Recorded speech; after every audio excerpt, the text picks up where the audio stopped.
ਲਈ ਕਾਲ ਕਰੋ ਅਜੀਤ ਅਟਵਾਲ 559 374 45 41 ਦੇ ਉੱਤੇ। ਅਸੀਂ ਇਹਨਾਂ ਸਾਰਿਆਂ ਦਾ ਬਹੁਤ ਬਹੁਤ ਧੰਨਵਾਦ ਕਰਦੇ ਹਾਂ। ਜੇਕਰ ਤੁਸੀਂ ਜਾਂ ਕੋਈ ਹੋਰ ਕਾਰੋਬਾਰ ਇਸ ਪ੍ਰੋਗਰਾਮ ਨੂੰ ਸਪੋਂਸਰ ਕਰਨਾ ਚਾਹੁੰਦੇ ਹੋ, ਸੰਪਰਕ ਕਰੋ 408 722 7698 ਦੇ ਉੱਤੇ। ਮਿੰਟੂ ਜੀ, ਗੱਲਬਾਤ ਦਾ ਸਿਲਸਿਲਾ ਸ਼ੁਰੂ ਕਰਦੇ ਹਾਂ।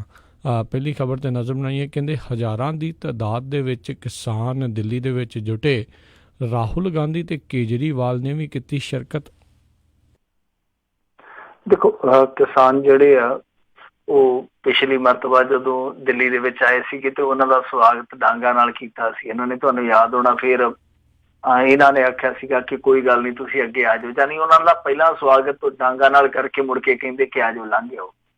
ਉਸ ਤੋਂ ਬਾਅਦ ਐਤਕੀ ਵੀ ਲੋਕ ਇਹ ਕਿਆਫਾ ਲਾਉਂਦੇ ਸਨ ਕਿ ਕਿਤੇ ਇਹ ਨਾ ਹੋਵੇ ਕਿ ਇਸ ਵਾਰੀ ਫਿਰ ਡਾਂਗਾ ਨਾਲ ਹੀ ਸਵਾਗਤ ਕੀਤਾ ਜਾਵੇ, ਪਰ ਐਤਕੀ ਇਸ ਤਰ੍ਹਾਂ ਨਹੀਂ ਵਾਪਰਿਆ ਕੁਛ ਵੀ। ਤਾਂ ਇਹ ਜਿਹੜੇ ਕਿਸਾਨ ਸੀਗੇ ਉਹ ਕੱਲ ਰਾਤ ਹੀ ਪਹੁੰਚ ਗਏ ਸੀਗੇ।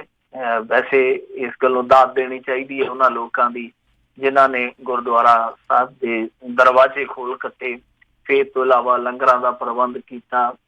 ਮੈਡੀਕਲ ਲਾਈਨ ਦੇ ਜਿਹੜੇ ਸਟੂਡੈਂਟ ਆ ਜਾਂ ਕੁਛ ਡਾਕਟਰ ਆ, ਉਹ ਦਿਨ ਭਰ ਰਾਤ ਕਿਸਾਨਾਂ ਦੀ ਸੇਵਾ ਦੇ ਵਿੱਚ ਲੱਗ ਗਏ। ਕੁਛ ਹੋਰ ਲੋਕ, ਆਮ ਆਦਮੀ ਪਾਰਟੀ ਵਾਲੇ ਵੀ, ਕੁਛ ਵਿਧਾਇਕ ਵਗੈਰਾ ਖਾਣ ਪੀਣ ਦਾ ਇੰਤਜ਼ਾਮ ਕਰਦੇ ਰਹੇ ਆ। ਸੋ ਕਾਫੀ ਲੋਕਾਂ ਨੇ ਨਾ ਸਹਾਇਤਾ ਕੀਤੀ ਹੈ। ਇਹਨਾਂ ਕੁ ਤੇ ਲੋਕਾਂ ਨੂੰ ਪਤਾ ਲੱਗ ਗਿਆ ਕਿ ਕਿਸਾਨ ਹੀ ਇਸ ਦੇਸ਼ ਦੀ ਰੀੜ੍ਹ ਦੀ ਹੱਡੀ ਹੈ। ਜੇ ਅੱਜ ਉਹ ਵਿਪਤਾ ਦੇ ਵਿੱਚ ਆ ਤੇ ਫਿਰ ਸਾਨੂੰ ਉਹਨਾਂ ਦਾ ਮਾੜਾ ਮੋਟਾ ਜਿੰਨਾ ਵੀ ਬਣਦਾ ਸਰਦਾ ਸਾਥ ਦੇਣਾ ਚਾਹੀਦਾ। ਮੰਗਾਂ ਜਦੋਂ ਵੀ ਕਿਸੇ ਕਿਸਾਨ ਸੰਘਰਸ਼ ਦੀ ਗੱਲ ਚੱਲੂਗੀ, ਮੰਗਾਂ ਉਹੀ ਹੁੰਦੀਆਂ ਨੇ, ਬੇਸਿਕ ਮੰਗਾਂ। ਇੱਕ ਤੇ ਇਹ ਆ ਕਿ ਸਾਡੇ ਉਤਪਾਦਨ ਦਾ ਵਾਜਬ ਭਾਅ ਦਿਓ ਸਾਨੂੰ, ਮਤਲਬ ਕਿ ਫਸਲਾਂ ਦੇ ਭਾਅ ਜਿਹੜੇ ਪੂਰੇ ਦਿਓ। ਫਿਰ ਤੋਂ ਇਲਾਵਾ ਕਰਜ਼ਾ ਮਾਫੀ ਵਾਲਾ, ਚਲੋ ਕਰਜ਼ਾ ਮਾਫੀ ਵਾਲਾ ਤੇ ਠੀਕ ਆ ਕਿ ਇਸ ਵੇਲੇ ਜਿੱਦਾਂ ਦੀ ਸਰਕਾਰ ਆ, ਜੋ ਕਿਸਾਨ ਵਿਰੋਧੀ ਸਰਕਾਰ ਕਹੀ ਜਾ ਸਕਦੀ, ਉਹ ਤੋਂ ਉਮੀਦ ਨਹੀਂ ਕੀਤੀ ਜਾ ਸਕਦੀ। ਹਾਂ, ਕਾਰਪੋਰੇਟ ਦਾ ਜਿੰਨਾ ਵੀ ਕਰਜ਼ਾ ਹੋਵੇ ਉਹ ਵੱਧ ਤੋਂ ਵੱਧ ਮਾਫ ਕਰ ਦੇਣਾ ਚਾਹੁਣਗੇ। ਪਰ ਦੂਸਰੀ ਜਿਹੜੀ ਮੰਗ ਆ ਕਿ ਵਾਜਬ ਭਾਅ, ਉਹ ਤੇ ਵੈਸੇ ਸੋਚਣ ਵਿਚਾਰਨ ਦਾ ਵਿਸ਼ਾ ਹੈ ਨਾ। ਮੈਂ ਇੱਕ ਟਵੀਟ ਪੜ੍ਹਦਾ ਪਿਆ ਸੀਗਾ, ਟਵੀਟ ਦੇ ਵਿੱਚ ਕੁਛ ਭਾਅ ਦੱਸੇ ਗਏ ਸੀਗੇ ਕਿ 20 ਰੁਪਈਏ ਕਿਸਾਨ ਤੋਂ, ਤੇ ਉਹੀ ਕਿਸਾਨ ਜਦੋਂ ਤੁਹਾਡੇ ਤੋਂ ਖਰੀਦਦਾ 42 ਰੁਪਏ। ਇੰਨਾ ਧੱਕਾ ਕਿਉਂ? ਫਿਰ ਉਹੀ ਸਬਜ਼ੀ ਕਿਸਾਨ ਤੋਂ 5 ਰੁਪਏ, ਤੇ ਜੇ ਕਿਸਾਨ ਤੁਹਾਡੇ ਤੋਂ ਖਰੀਦਦਾ 25 ਰੁਪਏ, ਕਿਸਾਨ ਨਾਲ ਇੰਨਾ ਧੱਕਾ ਕਿਉਂ? ਸੋ ਇਹ ਸਾਰੀਆਂ ਚੀਜ਼ਾਂ ਜਿਹੜੀਆਂ ਆਪਣੀ ਥਾਂ ਤੇ ਮੰਗ ਤੇ ਜਿਹੜੀ ਉਹਨੂੰ ਆਪਾਂ ਨਹੀਂ ਕਹਿ ਸਕਦੇ ਕਿ ਗੈਰ ਵਾਜਬ ਹੈ। ਖੈਰ, ਅੱਜ ਬਹੁਤ ਵੱਡਾ ਇਕੱਠ ਸੀਗਾ, ਇਕੱਤਰਤਾ ਸੀਗੀ ਕਿਸਾਨਾਂ ਦੀ। ਇਹਨਾਂ ਨੇ ਰਾਮਲੀਲਾ ਮੈਦਾਨ ਤੋਂ ਸੰਸਦ ਮਾਰਚ ਵੱਲ ਕੂਚ ਕਰਨਾ ਸੀਗਾ। ਸੰਸਦ ਮਾਰਗ ਤੇ ਜਾ ਕੇ, ਵੈਸੇ ਤੇ ਇਹਨਾਂ ਦਾ ਸੰਸਦ ਤੱਕ ਹੀ ਪ੍ਰੋਗਰਾਮ ਸੀ, ਪਰ ਇਹ ਤੈਅ ਸੀਗਾ ਕਿ ਸੰਸਦ ਮਾਰਗ ਤੇ ਇਹਨਾਂ ਨੂੰ ਰੋਕ ਲੈਣਾ, ਤੇ ਸੰਸਦ ਮਾਰਗ ਠਾਣਾ ਜਿਹੜਾ ਉੱਥੇ ਇਹਨਾਂ ਨੂੰ ਰੋਕ ਲਿਆ। ਫਿਰ ਉੱਥੇ ਸਪੀਚਾਂ ਹੋਈਆਂ ਨੇ, ਉੱਥੇ ਤਕਰੀਰਾਂ ਹੋਈਆਂ। ਤਾਂ ਰਾਹੁਲ ਗਾਂਧੀ ਪਹੁੰਚਿਆ, ਵੈਸੇ ਅਰਵਿੰਦ ਕੇਜਰੀਵਾਲ ਵੀ ਸੀਗਾ, ਨਿਤਿਸ਼ ਕੁਮਾਰ, ਚੰਦਰ ਬਾਬੂ ਨਾਇਡੂ, ਇਹਨਾਂ ਸਾਰਿਆਂ ਨੇ ਹੀ ਕਿਸਾਨ ਅੰਦੋਲਨ ਨੂੰ, ਜਾਂ ਕਹੀਏ ਕਿ ਕਿਸਾਨ ਮਾਰਚ ਨੂੰ ਆਪਣੀ ਸਪੋਰਟ ਦਿੱਤੀ ਹੋਈ ਸੀਗੀ। ਤਾਂ ਰਾਹੁਲ ਗਾਂਧੀ ਨੇ ਨਿਸ਼ਾਨਾ ਕੱਸਿਆ। ਉਹ ਕਹਿੰਦਾ ਕਿ ਦੇਖੋ, ਇਹਨਾਂ ਨੇ ਆਪਣੇ 12-13 ਸਾਥੀਆਂ ਦਾ 2.25 ਲੱਖ ਕਰੋੜ ਰੁਪਈਆ ਮਾਫ ਕਰ ਦਿੱਤਾ, ਹਾਲੇ ਹੋਰ 12.5 ਲੱਖ ਕਰੋੜ ਰੁਪਈਆ ਜਿਹੜਾ ਮਾਫ ਕਰਨ ਨੂੰ ਫਿਰਦੇ, ਪਰ ਜੇ ਕਿਸਾਨ ਦੀ ਗੱਲ ਆਉਂਦੀ ਹੈ ਤੇ ਕਿਸਾਨ ਦੀ ਇਹ ਗੱਲ ਨਹੀਂ ਸੁਣਦੇ। ਤਾਂ ਅਰਵਿੰਦ ਕੇਜਰੀਵਾਲ ਨੇ ਵੀ ਸਪੋਰਟ ਕੀਤੀ ਹੈ। ਸੋ ਬਹੁਤ ਵੱਡੀ ਸਪੋਰਟ ਹੈ, ਪਰ ਹਾਲੇ ਤੱਕ ਕੇਂਦਰ ਸਰਕਾਰ ਦਾ ਕੋਈ ਵੀ ਰਿਐਕਸ਼ਨ ਨਹੀਂ ਹੈ ਜਿੱਥੋਂ ਉਮੀਦ ਵਜੇ। ਪਰ ਇੱਕ ਚੀਜ਼ ਜ਼ਰੂਰ ਆਪਾਂ ਚੰਗੀ ਲੈ ਸਕਦੇ ਹਾਂ, ਪੋਜ਼ਿਟਿਵਲੀ ਲੈ ਸਕਦੇ ਹਾਂ ਕਿ ਕਿਸਾਨ ਆ ਜਿਹੜੇ ਹਿੰਮਤ ਨਹੀਂ ਹਾਰਦੇ, ਲਗਾਤਾਰ ਉਹ ਸੰਘਰਸ਼ ਕਰਦੇ ਆ। ਫਿਰ ਸੰਘਰਸ਼ ਕਈ ਮਾਮਲਿਆਂ ਦੇ ਵਿੱਚ ਵਿਚਾਰਿਆਂ ਦਾ ਤਾਰੋ ਪੀਡੋ ਵੀ ਹੋ ਜਾਂਦਾ, ਕਈ ਮਾਮਲਿਆਂ 'ਚ ਉਹਨਾਂ ਨੂੰ ਪਿੱਛੇ ਵੀ ਹਟਣਾ ਪੈਂਦਾ, ਪਰ ਬਾਵਜੂਦ ਇਸ ਤੋਂ ਫਿਰ ਸੰਗਠਿਤ ਹੁੰਦੇ ਆ, ਫਿਰ ਦਿੱਲੀ ਦੀ ਹਿੱਕ ਤੇ ਆ ਕੇ ਬਹਿੰਦੇ ਆ। ਪਰ ਦਿੱਲੀ ਹੈ ਕਿ ਦਿਲ ਵਾਲੀ ਕਿਹਾ ਜਾਂਦਾ, ਪਰ ਇਸ ਮਾਮਲੇ ਦੇ ਵਿੱਚ ਉਹ ਬੇਦਿਲੀ ਦਿਖਾ। ਜੀ ਬਿਲਕੁਲ।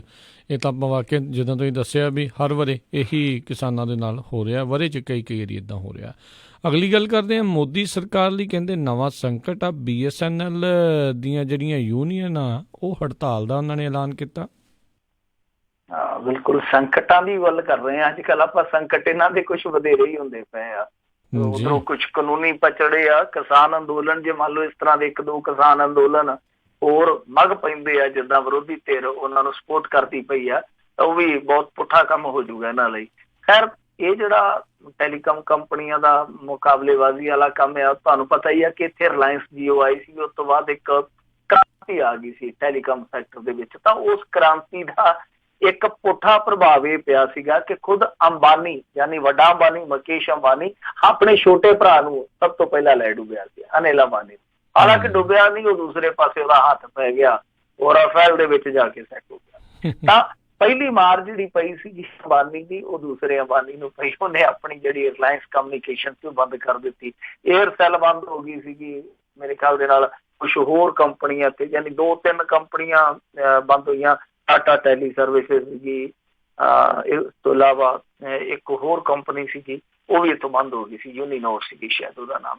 ਇਸ ਤਰ੍ਹਾਂ ਕਈ ਕੰਪਨੀਆਂ ਜਿਹੜੀਆਂ ਉਹ ਮੈਦਾਨ ਚੋਂ ਬਾਹਰ ਹੋ ਗਈਆਂ ਸੀ। BSNL ਦੇ ਜਿਹੜੇ ਕੁਛ ਸੰਗਠਨ ਹੈ, ਕਿਉਂਕਿ ਇਹਨਾਂ ਦੀਆਂ ਇੱਕ ਨਹੀਂ ਕਈ ਯੂਨੀਅਨਾਂ, ਵੈਸੇ ਤੇ BSNL ਸਰਕਾਰੀ ਟੈਲੀਕਾਮ ਕੰਪਨੀ ਹੈ, ਤੁਹਾਨੂੰ ਪਤਾ ਹੀ ਹੈ, ਪਰ ਇਹਦਾ ਕੁਛ ਸ਼ੇਅਰ ਹੈ ਜਿਹੜਾ ਉਹ ਨਿੱਜੀ ਸੈਕਟਰ ਦੇ ਹੱਥ 'ਚ ਚਲੇ ਗਿਆ ਸੀਗਾ। ਤਾਂ ਹੁਣ ਜਿਹੜੀਆਂ ਇਹਨਾਂ ਦੀਆਂ ਯੂਨੀਅਨਾਂ ਨੇ, ਉਹਨਾਂ ਨੇ ਸਮੂਹਿਕ ਤੌਰ ਤੇ ਯਾਨੀ ਇਕੱਠਿਆਂ ਹੋ ਕੇ 3 ਦਸੰਬਰ ਤੋਂ ਅਣਮਿੱਥੇ ਸਮੇਂ ਦੀ ਹੜਤਾਲ ਕਰ ਦਿੱਤੀ ਆ। ਉਹਨਾਂ ਦਾ ਸਿੱਧਾ ਦੋਸ਼ ਆ ਨਰਿੰਦਰ ਮੋਦੀ ਸਰਕਾਰ ਤੇ। ਉਹ ਕਹਿੰਦੇ ਕਿ ਸਰਕਾਰੀ ਕੰਪਨੀ ਨੂੰ ਇਹ ਡੋਬ ਰਹੇ ਆ ਔਰ ਫਾਇਦਾ ਦੇ ਰਹੇ ਆ ਰਿਲਾਇੰਸ ਜੀਓ। ਮਤਲਬ ਕਿ ਉਹ ਕਹਿੰਦੇ ਕਿ ਸਾਰਿਆਂ ਦਾ ਹੀ ਬੇੜਾ ਗਰਕ ਕਰਨ ਨੂੰ ਫਿਰਦੇ। ਔਰ ਉਹ ਕਹਿੰਦੇ ਆ ਕਿ ਇਹਨਾਂ ਦੀ ਇੱਕ ਚਾਲ ਇਹ ਆ ਕਿ ਐਸੀ ਮੁਕਾਬਲੇਬਾਜ਼ੀ ਬਣਾਈ ਜਾਵੇ ਕਿ ਦੂਸਰੀਆਂ ਜਿਹੜੀਆਂ ਕੰਪਨੀਆਂ ਮੁਕਾਬਲੇ ਚੋਂ ਬਾਹਰ ਹੋ ਜਾਣਗੀਆਂ, ਤੇ ਜਦੋਂ ਇੱਕ ਪਾਸੜ ਪੱਤਾ ਰਹਿ ਜਾਊਗਾ ਇਹਨਾਂ ਦਾ, ਮਤਲਬ ਕਿ ਇਕੱਲੇ ਜੀਓ ਵਾਲੇ ਰਹਿ ਜਾਣਗੇ, ਸੁਨੀਆਂ ਹੋ ਜਾਣ ਗਲੀਆਂ ਦੇ ਵਿੱਚ ਮਿਰਜ਼ਾ ਯਾਰ, ਤਾਂ ਉਸ ਸਮੇਂ ਫਿਰ ਮਨ ਚਾਹੀਆਂ ਦਰਾਂ ਜਿਹੜੀਆਂ ਉਹ ਤੈਅ ਕਰਕੇ ਲੁੱਟ ਕੀਤੀ ਜਾਊ। ਔਰ BSNL ਵਾਲਿਆਂ ਤੇ ਇੱਥੋਂ ਤੱਕ ਕਿਹਾ ਕਿ ਇਕੱਲਾ ਇਹ ਨਹੀਂ ਹੈ ਕਿ ਉਹਨਾਂ ਦੀ ਪੁਸ਼ਤ ਪਨਾਹੀ ਕੀਤੀ ਜਾ ਰਹੀ ਹੈ, ਮਤਲਬ ਕਿ ਸਰਕਾਰੀ ਕੰਪਨੀ ਨੂੰ ਛੱਡ ਕੇ ਨਿੱਜੀ ਕੰਪਨੀ ਦਾ ਦਮ ਭਰਿਆ ਜਾ ਰਿਹਾ, ਬਲਕਿ ਉਹ ਕਹਿੰਦੇ ਕਿ ਦੇਖੋ ਸਾਰੀਆਂ ਕੰਪਨੀਆਂ ਦੇ ਕੋਲ 4G ਸਪੈਕਟਰਮ ਆ, ਮਤਲਬ ਕਿ 4G ਚਲਾ ਰਹੀਆਂ ਨੇ, ਆਪਰੇਟ ਕਰ ਰਹੀਆਂ ਨੇ, ਆਪਣੀ ਸਰਵਿਸ ਦੇ ਰਹੀਆਂ ਨੇ, ਜਦ ਕਿ ਸਾਡੇ ਕੋਲ 3G ਹੈ। ਅਸੀਂ ਪਿੱਟ ਕੇ ਮਰ ਗਏ ਕਿ ਸਾਡੇ ਕੋਲ ਏਡਾ ਵੱਡਾ ਨੈਟਵਰਕ ਵਾ, ਤੁਸੀਂ ਸਾਨੂੰ 4G 'ਚ ਲਿਆਓ। ਉਹ ਕਹਿੰਦੇ ਕਿ ਨਹੀਂ, ਕਿਉਂਕਿ ਇਹੀ ਚੱਕਰ ਸੀਗਾ, ਕਿਉਂਕਿ ਜੇਕਰ ਇਹ ਆਉਂਦੇ ਸੀਗੇ ਤੇ ਫਿਰ 4G ਦੇ ਵਿੱਚ ਰਿਲਾਇੰਸ ਜੀਓ ਨੂੰ ਟੱਕਰ ਮਿਲਣੀ ਸੀ। ਤੇ ਵੈਸੇ ਵੀ ਅਸੀਂ ਇੱਕ ਖਬਰ ਆਮ ਤੌਰ ਤੇ ਆਪਾਂ ਦੇਖਦੇ ਹਾਂ, ਪੜ੍ਹਦੇ ਹਾਂ, ਉਹ ਗੂਗਲ ਬਾਬੇ 'ਚੋਂ ਨਿਕਲੀ ਆ ਕਿਤੇ ਮੇਰੇ ਖਿਆਲ ਦੇ ਨਾਲ, 65,000 ਟਾਵਰ ਹੈ ਜਿਹੜਾ BSNL ਦਾ, ਉਹ ਇਸਤੇਮਾਲ ਕਰਨ ਲਈ ਦਿੱਤਾ ਗਿਆ ਸੀ। ਉਹ ਪਤਾ ਨਹੀਂ ਖਬਰ ਫੇਕ ਆ ਜਾਂ ਅਸਲ ਆ, ਪਰ ਉਹ ਕਟਿੰਗ ਹਮੇਸ਼ਾ ਘੁੰਮਦੀ ਰਹਿੰਦੀ ਆ। ਬਹਰਹਾਲ ਜੋ ਵੀ ਆ, ਇਹ ਇੱਕ ਨਵੀਂ ਵਿਪਤਾ ਹੈ ਨਰਿੰਦਰ ਮੋਦੀ ਸਰਕਾਰ ਲਈ, ਕਿਉਂਕਿ ਸਰਕਾਰੀ ਟੈਲੀਕਾਮ ਕੰਪਨੀ ਜਿਹੜੀ ਉਹ ਹੜਤਾਲ ਤੇ ਚਲੇ ਜਾਏਗੀ, ਉਹਦੇ ਕਰਮਚਾਰੀ ਆ ਜਿਹੜੇ ਹੜਤਾਲ ਤੇ ਚਲੇ ਜਾਣਗੇ। ਇਹ ਦੇਖਣ ਵਾਲਾ ਹੋਏਗਾ ਕਿ ਇਹ ਹੜਤਾਲ ਹੈ ਜਿਹੜੀ ਕੀ ਮੁਲਤਵੀ ਹੁੰਦੀ ਆ, ਜਾਂ ਫਿਰ ਜੇ ਹੁੰਦੀ ਆ ਤਾਂ ਕਿੰਨੇ ਸਮੇਂ ਲਈ ਚੱਲਦੀ। ਜੀ ਜੀ ਜੀ। ਅਗਲੀ ਜਿਹੜੀ ਗੱਲ ਕਰਦੇ ਆ, ਕਹਿੰਦੇ ਨਵਜੋਤ ਸਿੱਧੂ ਦਾ ਸਬਰ ਮੁੱਕਿਆ, ਕੈਪਟਨ ਨੂੰ ਲਿਆ ਨਿਸ਼ਾਨੇ ਤੇ। ਮੈਨੇ ਇੱਕ ਵੀ ਜੱਟਾ, ਦੋ ਵੀ ਜੱਟਾ, ਤੇ ਫਿਰ ਤੀਜੀ ਵਾਰੀ ਸਿਰ 'ਚ ਘਟਾ।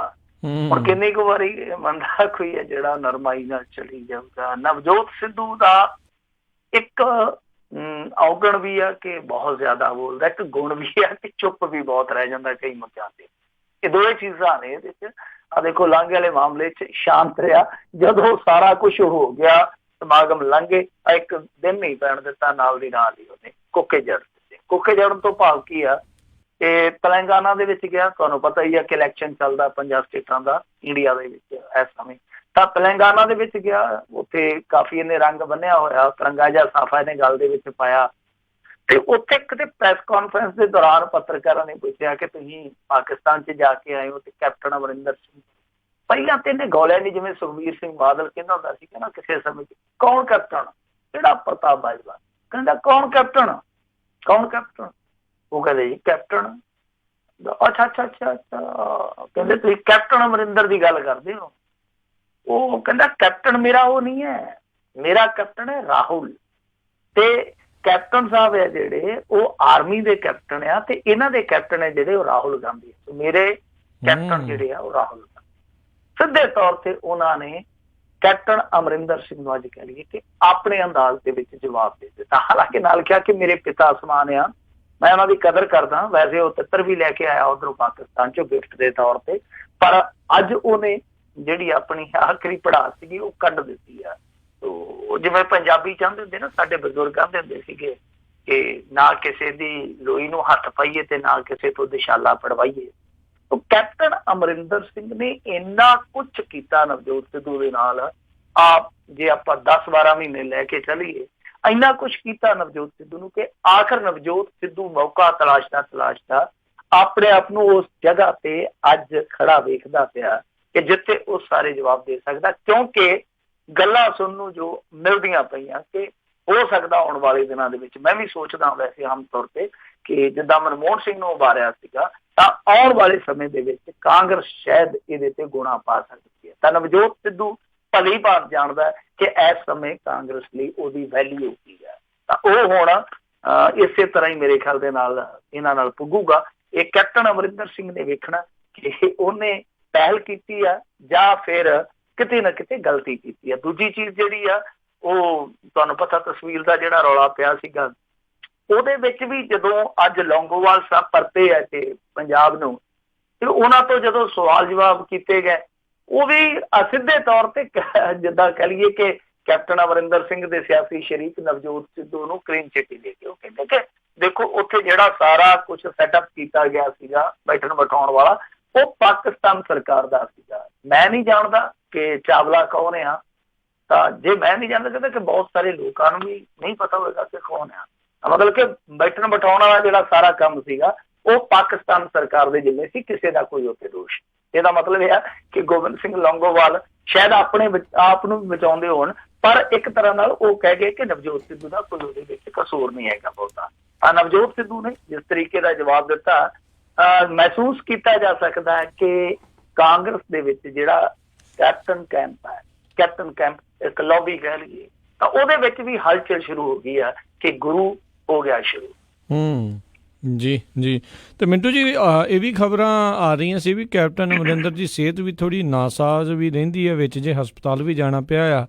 ਕੀ ਕੋਈ ਉੱਤਰਾਧਿਕਾਰੀ ਇਹਨਾਂ ਨੂੰ ਲੱਭ ਲਿਆ ਜਾਂ ਭਾਲ ਕਰ ਲਈ ਹੈ ਹਾਈ ਕਮਾਨ ਨੇ, ਜਸਟ ਇਨ ਕੇਸ ਜੇ ਉਹਨਾਂ ਨੂੰ ਪਰੇ ਹੋਣਾ ਪੈਂਦਾ? ਬਿਲਕੁਲ ਜ਼ਾਰਾ ਜੀ ਗੱਲ ਆ ਕਿ ਨਵਜੋਤ ਸਿੱਧੂ ਹੋਏਗਾ, ਜ਼ਾਰਾ ਜੀ ਗੱਲ ਆ।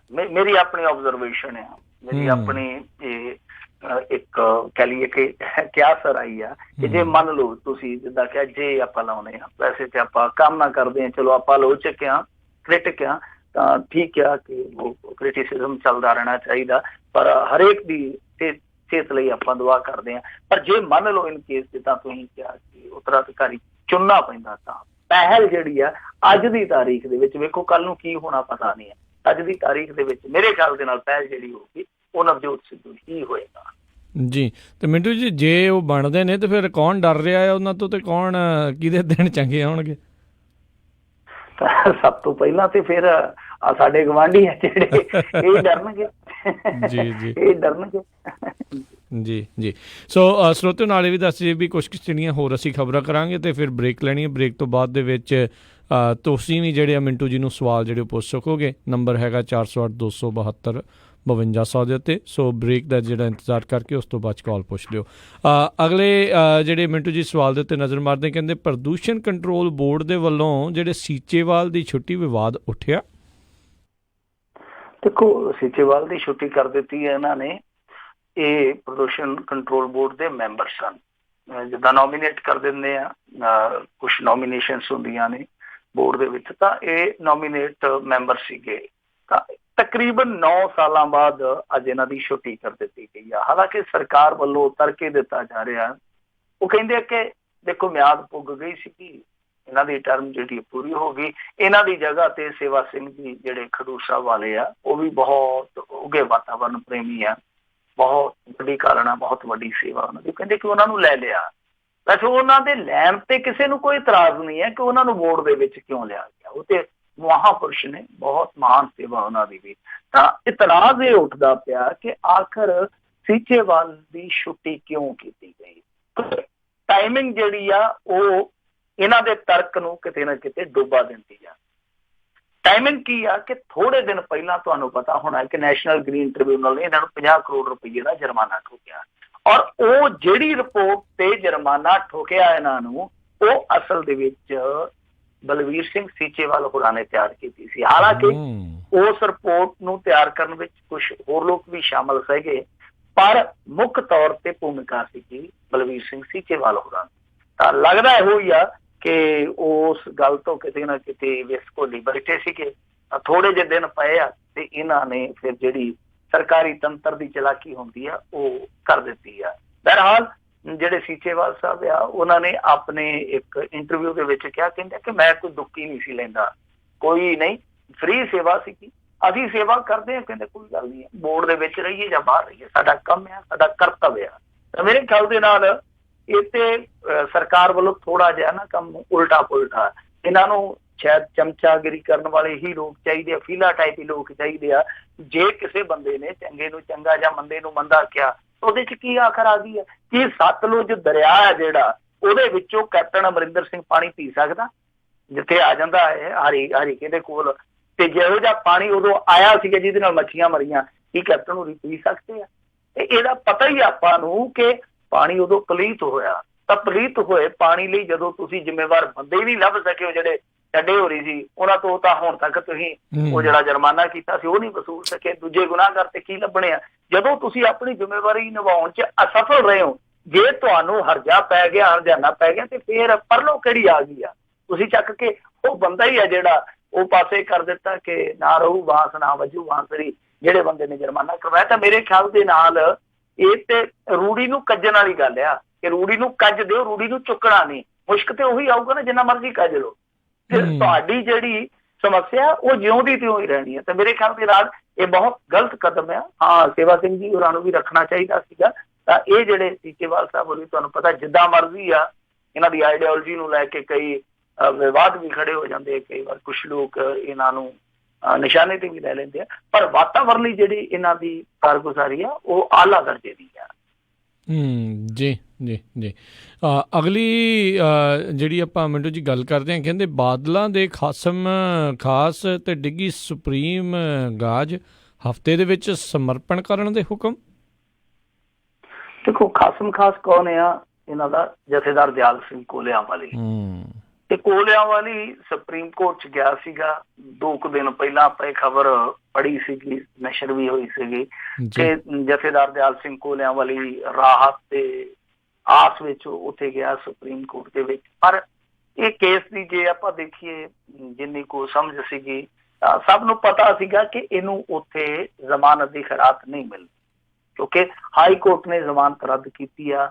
ਬਿਨਾਂ ਕਿਸੇ ਮਾਮਲੇ ਤੋਰੇ ਤੋਂ ਇਸ ਤਰ੍ਹਾਂ ਕੋਈ ਬੰਦਾ ਜਾ ਕੇ, ਉਹ ਵੀ ਹਾਈ ਕੋਰਟ ਚੋਂ ਰੱਦ ਹੋਈ ਬੇਲ, ਦੁਬਾਰਾ ਤੇ ਸੁਪਰੀਮ ਕੋਰਟ ਤੋਂ ਮੰਗੇ, ਤੇ ਬੜੀ ਪੋਸੀਬਿਲਿਟੀ, ਬਹੁਤ ਸੰਭਾਵਨਾ ਘੱਟ ਹੁੰਦੀ ਆ।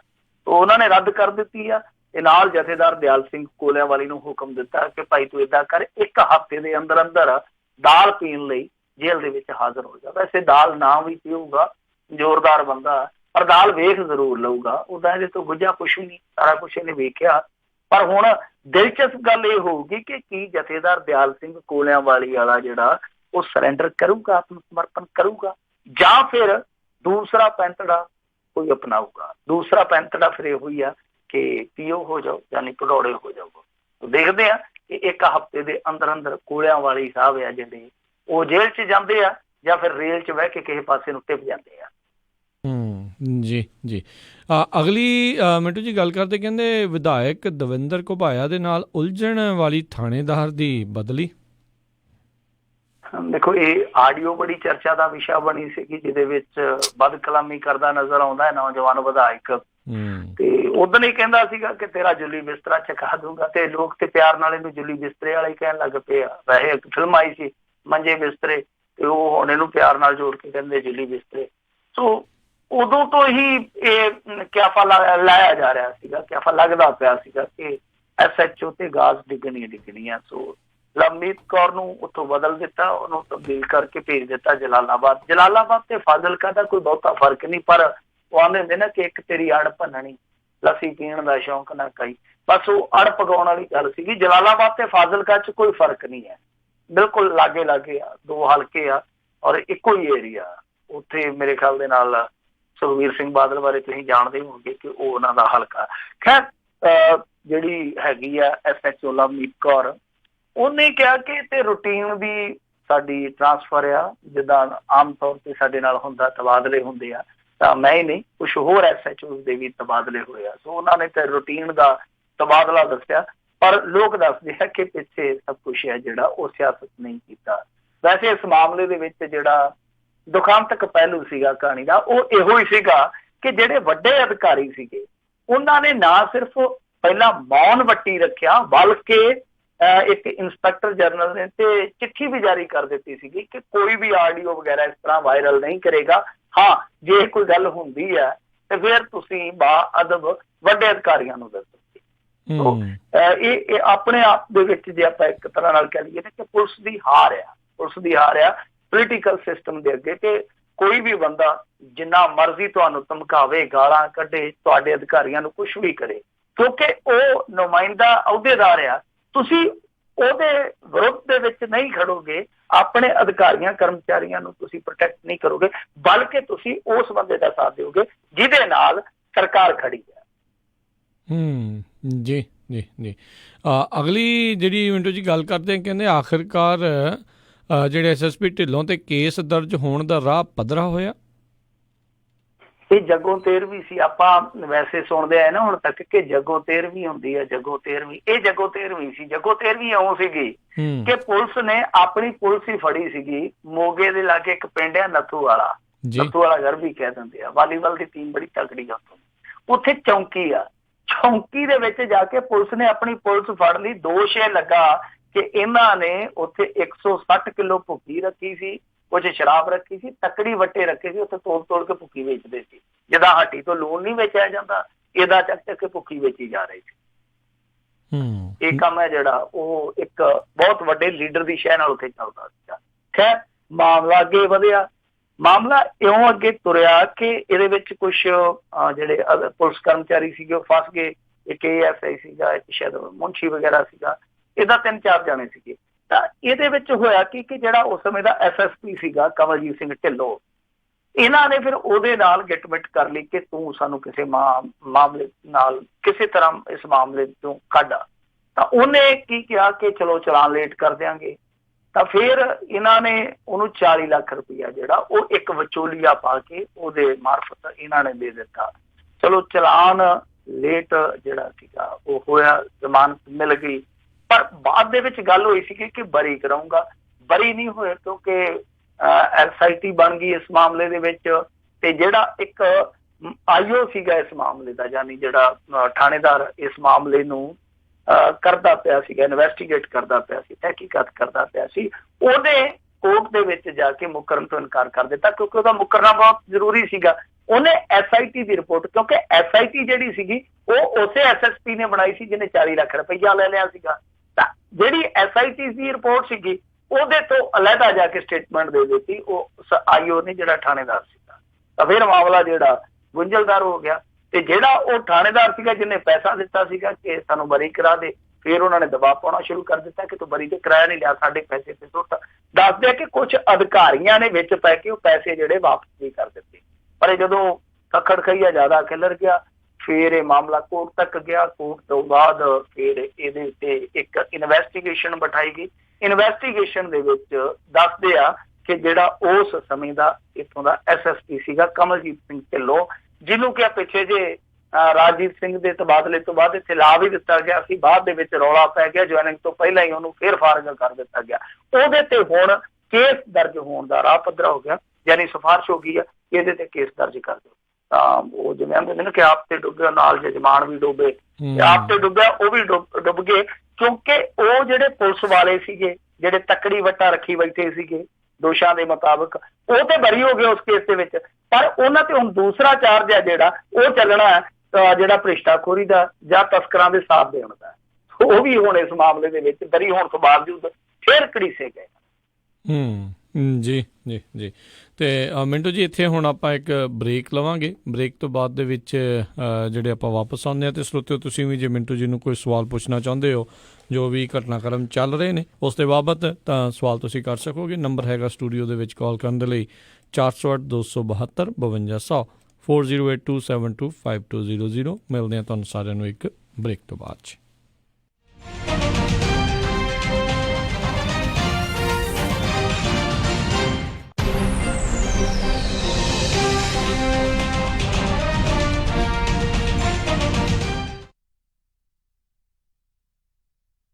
ਕੈਨੇਡਾ ਦੇ ਸਭ ਤੋਂ ਵੱਡੇ used truck sales dealer pride truck sales ਹੁਣ ਕੈਲੀਫੋਰਨੀਆ ਦੇ ਸ਼ਹਿਰ ਸਟਾਕਟਨ ਅਤੇ ਫੰਟੈਨਾ ਦੇ ਵਿੱਚ 2 ਵੱਡੀਆਂ ਲੋਕੇਸ਼ਨਸ ਖੋਲ ਚੁੱਕੇ ਹਨ। ਇਹਨਾਂ ਕੋਲ ਹਰ ਮੇਕ ਅਤੇ ਮਾਡਲ ਦੇ ਟਰੱਕ ਟ੍ਰੇਲਰਸ ਦੀ ਇਨਵੈਂਟਰੀ ਹੈ। ਇਨ-ਹਾਊਸ ਫਾਈਨੈਂਸਿੰਗ, ਜ਼ੀਰੋ ਡਾਊਨ ਜਾਂ ਲੋ ਡਾਊਨ ਤੇ ਵੀ, ਹਰ ਟਰੱਕ ਤੇ 6 ਮਹੀਨੇ ਦੀ ਵਾਰੰਟੀ, 100% ਕਸਟਮਰ ਸੈਟੀਸਫੈਕਸ਼ਨ ਵਿੱਚ ਯਕੀਨ ਰੱਖਦੇ ਹਨ। ਜੇਕਰ ਤੁਸੀਂ ਯੂਜ਼ਡ ਟਰੱਕ ਟ੍ਰੇਲਰ ਬਿਲਕੁਲ ਨਵੇਂ ਵਰਗਾ ਖਰੀਦਣਾ ਚਾਹੁੰਦੇ ਹੋ ਤਾਂ ਕਾਲ 866 252 87 81 866 252 8781 pride truck sales. Immigration, family law ਦੇ ਨਾਲ ਸੰਬੰਧਿਤ ਕਿਸੇ ਵੀ ਤਰ੍ਹਾਂ ਦੀ ਕਾਨੂੰਨੀ ਸਲਾਹ ਦੇ ਲਈ ਗੱਲ ਕਰ ਸਕਦੇ ਹੋ ਸ਼ਾਹਿਦ ਮਨਜ਼ੂਰ ਜੀ ਨਾਲ। ਪਰਸਨਲ ਇੰਜਰੀ ਜਿਵੇਂ ਕਿ ਕਾਰ ਐਕਸੀਡੈਂਟ, ਸਲਿਪ ਅਤੇ ਫਾਲ ਦੇ ਨਾਲ ਸੰਬੰਧਿਤ ਕਿਸੇ ਵੀ ਤਰ੍ਹਾਂ ਦੀ ਕਾਨੂੰਨੀ ਸਲਾਹ ਦੇ ਲਈ ਗੱਲ ਕਰ ਸਕਦੇ ਹੋ ਸ਼ਾਹਿਦ ਮਨਜ਼ੂਰ ਲਾਅ ਫਰਮ, 3017 ਡੌਗਲਸ ਬੁਲੇਵਾਰਡ, ਸੂਈਟ 104, ਰੋਜ਼ਵਿਲ। ਵਧੇਰੇ ਜਾਣਕਾਰੀ ਲਈ ਗੱਲ ਕਰ ਸਕਦੇ ਹੋ 9163061665, 916 306 1665। Manzoor law firm. Obama care covered California ਦੀਆਂ ਐਪਲੀਕੇਸ਼ਨਾਂ ਇਸ ਸਾਲ ਲਈ 1 ਅਕਤੂਬਰ ਤੋਂ ਸ਼ੁਰੂ ਹੋ ਚੁੱਕੀਆਂ ਹਨ। ਜੇ ਤੁਸੀਂ ਵੀ ਆਪਣੇ ਪਲਾਨ ਚੇਂਜ ਜਾਂ ਨਵੀਂ ਐਪਲੀਕੇਸ਼ਨ ਕਰਵਾਉਣੀ ਚਾਹੁੰਦੇ ਹੋ ਤਾਂ ਅੱਜ ਹੀ ਸੰਪਰਕ ਕਰੋ ਖਾਲਸਾ ਇੰਸ਼ੋਰੈਂਸ ਏਜੰਸੀ 408 272 2500 4082722500 ਜੋ ਕਿ ਸਾਲ 2014 ਤੋਂ ਹਜ਼ਾਰਾਂ ਹੀ ਕਸਟਮਰਜ਼ ਨੂੰ ਇਹ ਸੇਵਾਵਾਂ ਦੇ ਰਹੇ ਹਨ। ਤੁਹਾਨੂੰ ਆਫਿਸ ਦੇ ਵਿੱਚ ਵਿਜ਼ਿਟ ਕਰਨ ਦੀ ਕੋਈ ਜ਼ਰੂਰਤ ਨਹੀਂ। Licence by California department of insurance number 0F89805। ਸ਼ਾਬਾਸ਼ ਡਿੰਪੀ, ਪਿਛਲੇ ਕੁਝ ਦਿਨਾਂ ਤੋਂ ਦੇਖ ਰਿਹਾ ਆ ਬੜੇ ਟਾਈਮ ਨਾਲ ਆਉਂਦਾ ਆ, ਪੂਰੀ ਫੁਰਤੀ ਨਾਲ ਕੰਮ ਕਰਦਾ ਆ ਤੇ ਖੁਸ਼ ਵੀ ਰਹਿਣ ਲੱਗ ਪਿਆ ਆ। ਕੀ ਵਜ੍ਹਾ ਆ ਇਸ ਪਿੱਛੇ? ਬਸ ਵੀਰ ਜੀ, ਮੈਂ ਤਾਂ ਇਸ ਦਾ ਸਾਰਾ ਧੰਨਵਾਦ ਮੈਟਰੈਸ ਐਕਸਪ੍ਰੈਸ ਰੋਜ਼ਵਿਲ ਵਾਲੇ ਅੰਮ੍ਰਿਤ ਸਰਾਂ ਨੂੰ ਦਿੰਨਾ, ਜਿਨ੍ਹਾਂ ਨੇ ਮੈਨੂੰ ਬੜਾ ਹੀ ਆਰਾਮਦਾਇਕ ਮੈਟਰੈਸ ਦਵਾਇਆ। ਹੁਣ ਮੈਂ ਚੈਨ ਦੀ ਨੀਂਦ ਸੌਣਾ ਆ। ਮੈਟਰੈਸ ਐਕਸਪ੍ਰੈਸ ਰੋਜ਼ਵਿਲ, ਜਿਨ੍ਹਾਂ ਦੇ ਕੋਲੋਂ high quality mattress wholesale price ਤੇ ਮਿਲਦੇ ਹਨ। ਤੁਸੀਂ ਇੱਥੋਂ Sealy, Simmons, Nature Sleep, gel memory foam, adjustable base ਵਾਲੇ ਗੱਦੇ ਲੈ ਸਕਦੇ ਹੋ। ਬਾਕੀ ਵੱਡੇ ਸਟੋਰਾਂ ਨਾਲੋਂ 50 ਤੋਂ 70% ਤੱਕ ਘੱਟ ਕੀਮਤਾਂ ਹੁੰਦੀਆਂ ਹਨ। ਇਹ ਪੰਜਾਬੀ ਵਿੱਚ ਗੱਲ ਕਰਦੇ ਨੇ। ਇਹਨਾਂ ਦਾ ਐਡਰੈਸ 1811 ਡਗਲਸ ਬੁਲੇਵਾਰਡ, ਰੋਜ਼ਵਿਲ, ਰੌਸ ਸਟੋਰ ਦੇ ਨਜ਼ਦੀਕ। ਹੋਰ ਜਾਣਕਾਰੀ ਲਈ ਕਾਲ ਅੰਮ੍ਰਿਤ ਸਰਾਂ 5304155959 530 415 59 ਮੈਨੀ ਹੇਅਰ 5303007663 530 376 ਇਹਨਾਂ ਦੇ ਸਟੋਰ ਯੂਬਾ ਸਿਟੀ, ਡੇਵਿਸ ਅਤੇ ਫਾਲਸਮ ਵਿੱਚ ਵੀ ਹਨ। ਹਾਂਜੀ ਜਨਾਬ, ਕਿੱਥੇ ਚੱਲੇ ਹੋ? ਬਸ ਜੀ, ਇੱਕ ਘਰ ਪਸੰਦ ਆਇਆ, ਉਸੇ ਦੀ ਆਫਰ ਭਰਨ ਚੱਲਿਆ। ਅੱਛਾ, ਲੋਨ ਅਪਰੂਵਲ ਲੈਟਰ ਤਾਂ ਹੈ ਨਾ ਤੁਹਾਡੇ ਕੋਲ? ਨਹੀਂ। ਤੇ ਫਿਰ ਕੋਈ ਤੁਹਾਨੂੰ ਘਰ ਨਹੀਂ ਦਿਖਾਉਣ ਲੱਗਾ? ਮੈਂ ਹੁਣ ਕੀ ਕਰੂੰਗਾ? ਮੇਰਾ ਘਰ ਦਾ ਸੁਪਨਾ ਕਿੱਦਾਂ ਪੂਰਾ ਹੋਏਗਾ? ਤੁਹਾਨੂੰ ਲੋੜ ਹੈ ਇੱਕ ਤਜਰਬੇਕਾਰ ਤੇ ਲੋਕਲ ਲੋਨ ਆਫਿਸਰ ਦੀ। ਮੋਹਨ ਸਿੰਘ ਚੀਮਾ ਕੋਲ ਚਲੇ ਜਾਓ, ਜੋ ਤੁਹਾਨੂੰ ਮਦਦ ਕਰ ਸਕਦੇ ਨੇ। ਅੱਛਾ। ਹਾਂ, ਮੋਹਨ ਸਿੰਘ ਚੀਮਾ ਕਰਦੇ ਨੇ ਹਰ ਤਰ੍ਹਾਂ ਦੇ ਹੋਮ ਲੋਨ, ਚਾਹੇ ਤੁਸੀਂ ਘਰ ਪਹਿਲੀ ਵਾਰ ਲੈਣਾ ਹੋਵੇ ਜਾਂ ਦੂਜੀ ਵਾਰ, ਜਾਂ ਤੁਸੀਂ ਲੈਣਾ ਹੋਵੇ ਰੈਂਟਲ ਹੋਮ। ਇੰਨਾ ਹੀ ਨਹੀਂ, ਰੀਫਾਈਨੈਂਸਿੰਗ ਵੀ ਹੋ ਜਾਂਦੀ ਹੈ। ਫਟਾਫਟ ਜਾਓ ਤੇ ਲੈ ਆਓ ਆਪਣਾ ਪ੍ਰੀ ਅਪਰੂਵਲ ਲੈਟਰ ਅੱਜ ਹੀ। ਫੇਰ ਦਿਓ ਉਹਨਾਂ ਦਾ ਨੰਬਰ, ਅੱਜ ਹੀ ਮੈਂ ਮੋਹਨ ਸਿੰਘ ਚੀਮਾ ਕੋਲੋਂ ਅਪਰੂਵਲ ਲੈਟਰ ਲੈ ਕੇ ਆਉਣਾ। ਨੰਬਰ ਨੋਟ ਕਰ 5599052575 559 905 2575 ਤੇ NMLS ID 698952। ਘਰ ਲੈਣ ਦਾ ਸੁਪਨਾ ਪੂਰਾ ਕਰਨ ਲਈ ਯਾਦ ਰੱਖੋ ਇੱਕ ਹੀ ਨਾਮ, Mohan Singh Cheema with platinum home mortgage 5599052575 559 905 2575। Platinum Home Mortgage Corporation is an equal housing lender and the loan is subject to credit approval. ਵਿਹਾਨੀਆਂ ਕੋਕਾ ਕੜਵਾ ਦੇ ਮਾਇਆ ਕੋਕਾ। ਮੈਂ ਕਿਹਾ ਸੁਣਦੇ ਨਹੀਂ ਜੀ, ਮੇਰੀਆਂ ਸਾਰੀਆਂ ਸਹੇਲੀਆਂ ਕੋਲ ਸੋਨੇ ਦੇ ਬੜੇ ਸੋਹਣੇ ਸੋਹਣੇ ਗਹਿਣੇ ਆ। ਇੱਕ ਮੈਂ ਹੀ ਆ ਜਿਹੜੀਆਂ ਪੁਰਾਣੀਆਂ ਜੀਆਂ ਵਾਲੀਆਂ ਪਾਈ ਫਿਰਦੀ ਨੂੰ ਕਿੰਨੇ ਸਾਲ ਹੋ ਗਏ ਆ। ਮੈਨੂੰ ਨਹੀਂ ਪਤਾ, ਮੈਨੂੰ ਵੀ ਸੋਹਣੇ ਸੋਹਣੇ ਗਹਿਣੇ ਬਣਵਾ ਕੇ ਦਿਓ। ਲੈ, ਇਹ ਕਿਹੜੀ ਗੱਲ ਆ? ਤੂੰ ਚੱਲ ਬੱਗਾ ਜੁਐਲਰਸ ਦੇ, ਮੈਂ ਤੈਨੂੰ ਹੁਣੇ ਲੈ ਕੇ ਦਿੰਨਾ ਸੋਹਣੇ ਸੋਹਣੇ ਗਹਿਣੇ। ਫਿਰ ਦੇਖੀ ਤੇਰੀ ਵੀ ਸਹੇਲੀਆਂ 'ਚ ਟੌਰ ਬਣ ਜਾਊਗੀ। ਬੱਗਾ ਜੁਐਲਰਸ ਸੈਕਰਾਮੈਂਟੋ, ਜਿੱਥੋਂ ਖਰੀਦ ਸਕਦੇ ਹੋ ਵਿਆਹ ਸ਼ਾਦੀਆਂ ਲਈ ਖੂਬਸੂਰਤ ਗਹਿਣੇ ਤੇ ਨਾਲ ਹੀ ਸੋਨੇ ਦੇ ਬਦਲੇ ਕੈਸ਼ ਵੀ ਲੈ ਸਕਦੇ ਹੋ। ਵਿਆਹ ਸ਼ਾਦੀ ਜਾਂ ਕਿਸੇ ਵੀ ਇਵੈਂਟ ਤੇ ਡੈਕੋਰੇਸ਼ਨ ਵੀ ਕਰਦੇ ਹਨ ਤੇ ਹਰ ਤਰ੍ਹਾਂ ਦੇ ਕਸਟਮ ਗਹਿਣੇ ਤਿਆਰ ਕਰਵਾ ਸਕਦੇ ਹੋ। ਹੋਰ ਜਾਣਕਾਰੀ ਲਈ ਕਾਲ ਕਰੋ ਜੌਨੀ ਜੀ ਨੂੰ 9169128842 916 912 8842। ਪਤਾ ਨੋਟ ਕਰੋ 6930 65th street, number 115, Chinatown supermarket, Sacramento. Phone number 916 912 8842 9169128842। Bagga jewellers, Sacramento. Punjab ਵਿੱਚ ਹੁਸ਼ਿਆਰਪੁਰ ਇਲਾਕੇ ਦੇ ਪਿੰਡ ਸ਼ਾਮ 84 ਦੇ ਵਿੱਚ 30 ਮਰਲੇ ਵਿੱਚ ਬਣੀ ਬਹੁਤ ਵੱਡੀ ਹਵੇਲੀ ਵਿਕਾਊ ਹੈ। ਨਾਲ ਹੀ ਪਿੰਡ ਰਾਪੁਰ ਵਿੱਚ ਡੂੰਘੇ ਬੋਰ ਵਾਲੀ ਜਿੱਥੇ ਟਿਊਬਵੈਲ ਲੱਗਾ ਹੈ 8 ਏਕੜ ਜ਼ਮੀਨ ਵਿਕਾਊ ਹੈ ਅਤੇ ਨਾਲ ਹੀ ਪਿੰਡ ਮਸਾਣੀਆਂ ਤਹਿਸੀਲ ਆਦਮਪੁਰ ਦੇ ਵਿੱਚ 9 ਏਕੜ ਜ਼ਮੀਨ ਵਿਕਾਊ ਹੈ। ਕੋਈ ਵੀ ਸੱਜਣ ਜੋ ਇਹਨਾਂ ਪ੍ਰਾਪਰਟੀਆਂ ਨੂੰ ਖਰੀਦਣ ਦਾ ਚਾਹਵਾਨ ਹੋਵੇ ਸੰਪਰਕ ਕਰ ਸਕਦਾ ਹੈ। USA ਵਿੱਚ 559 417 67 75 5594176775 ਜਾਂ ਪੰਜਾਬ ਵਿੱਚ 9915 75 108 9915075108। ਤੁਸੀਂ ਸੁਣ ਰਹੇ ਹੋ KOBO Yuba city 1450 AM, KIID Sacramento 1470 AM, KWRU Fresno 1300 AM, KLHC Bakersfield 1350 AM।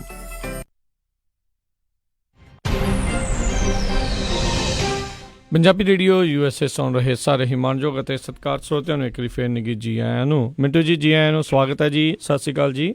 ਜੀ ਸ਼ੁਕਰੀਆ ਜੀ। ਤੇ ਸਰੋਤਿਓ ਤੁਸੀਂ ਜੇ ਮਿੰਟੂ ਜੀ ਨੂੰ ਸਵਾਲ ਪੁੱਛਣਾ ਚਾਹੁੰਦੇ ਹੋ ਤਾਂ ਹੁਣ ਫੋਨ ਲਾਈਨਸ ਓਪਨ ਨੇ, ਕਾਲ ਕਰ ਸਕਦੇ ਹੋ। ਸਟੂਡੀਓ ਦੇ ਵਿੱਚ ਕਾਲ ਕਰਕੇ ਤੁਸੀਂ ਸਵਾਲ ਪੁੱਛ ਸਕਦੇ ਹੋ ਮਿੰਟੂ ਜੀ ਨੂੰ। ਨੰਬਰ ਹੈਗਾ 408 272 5200 4082725200।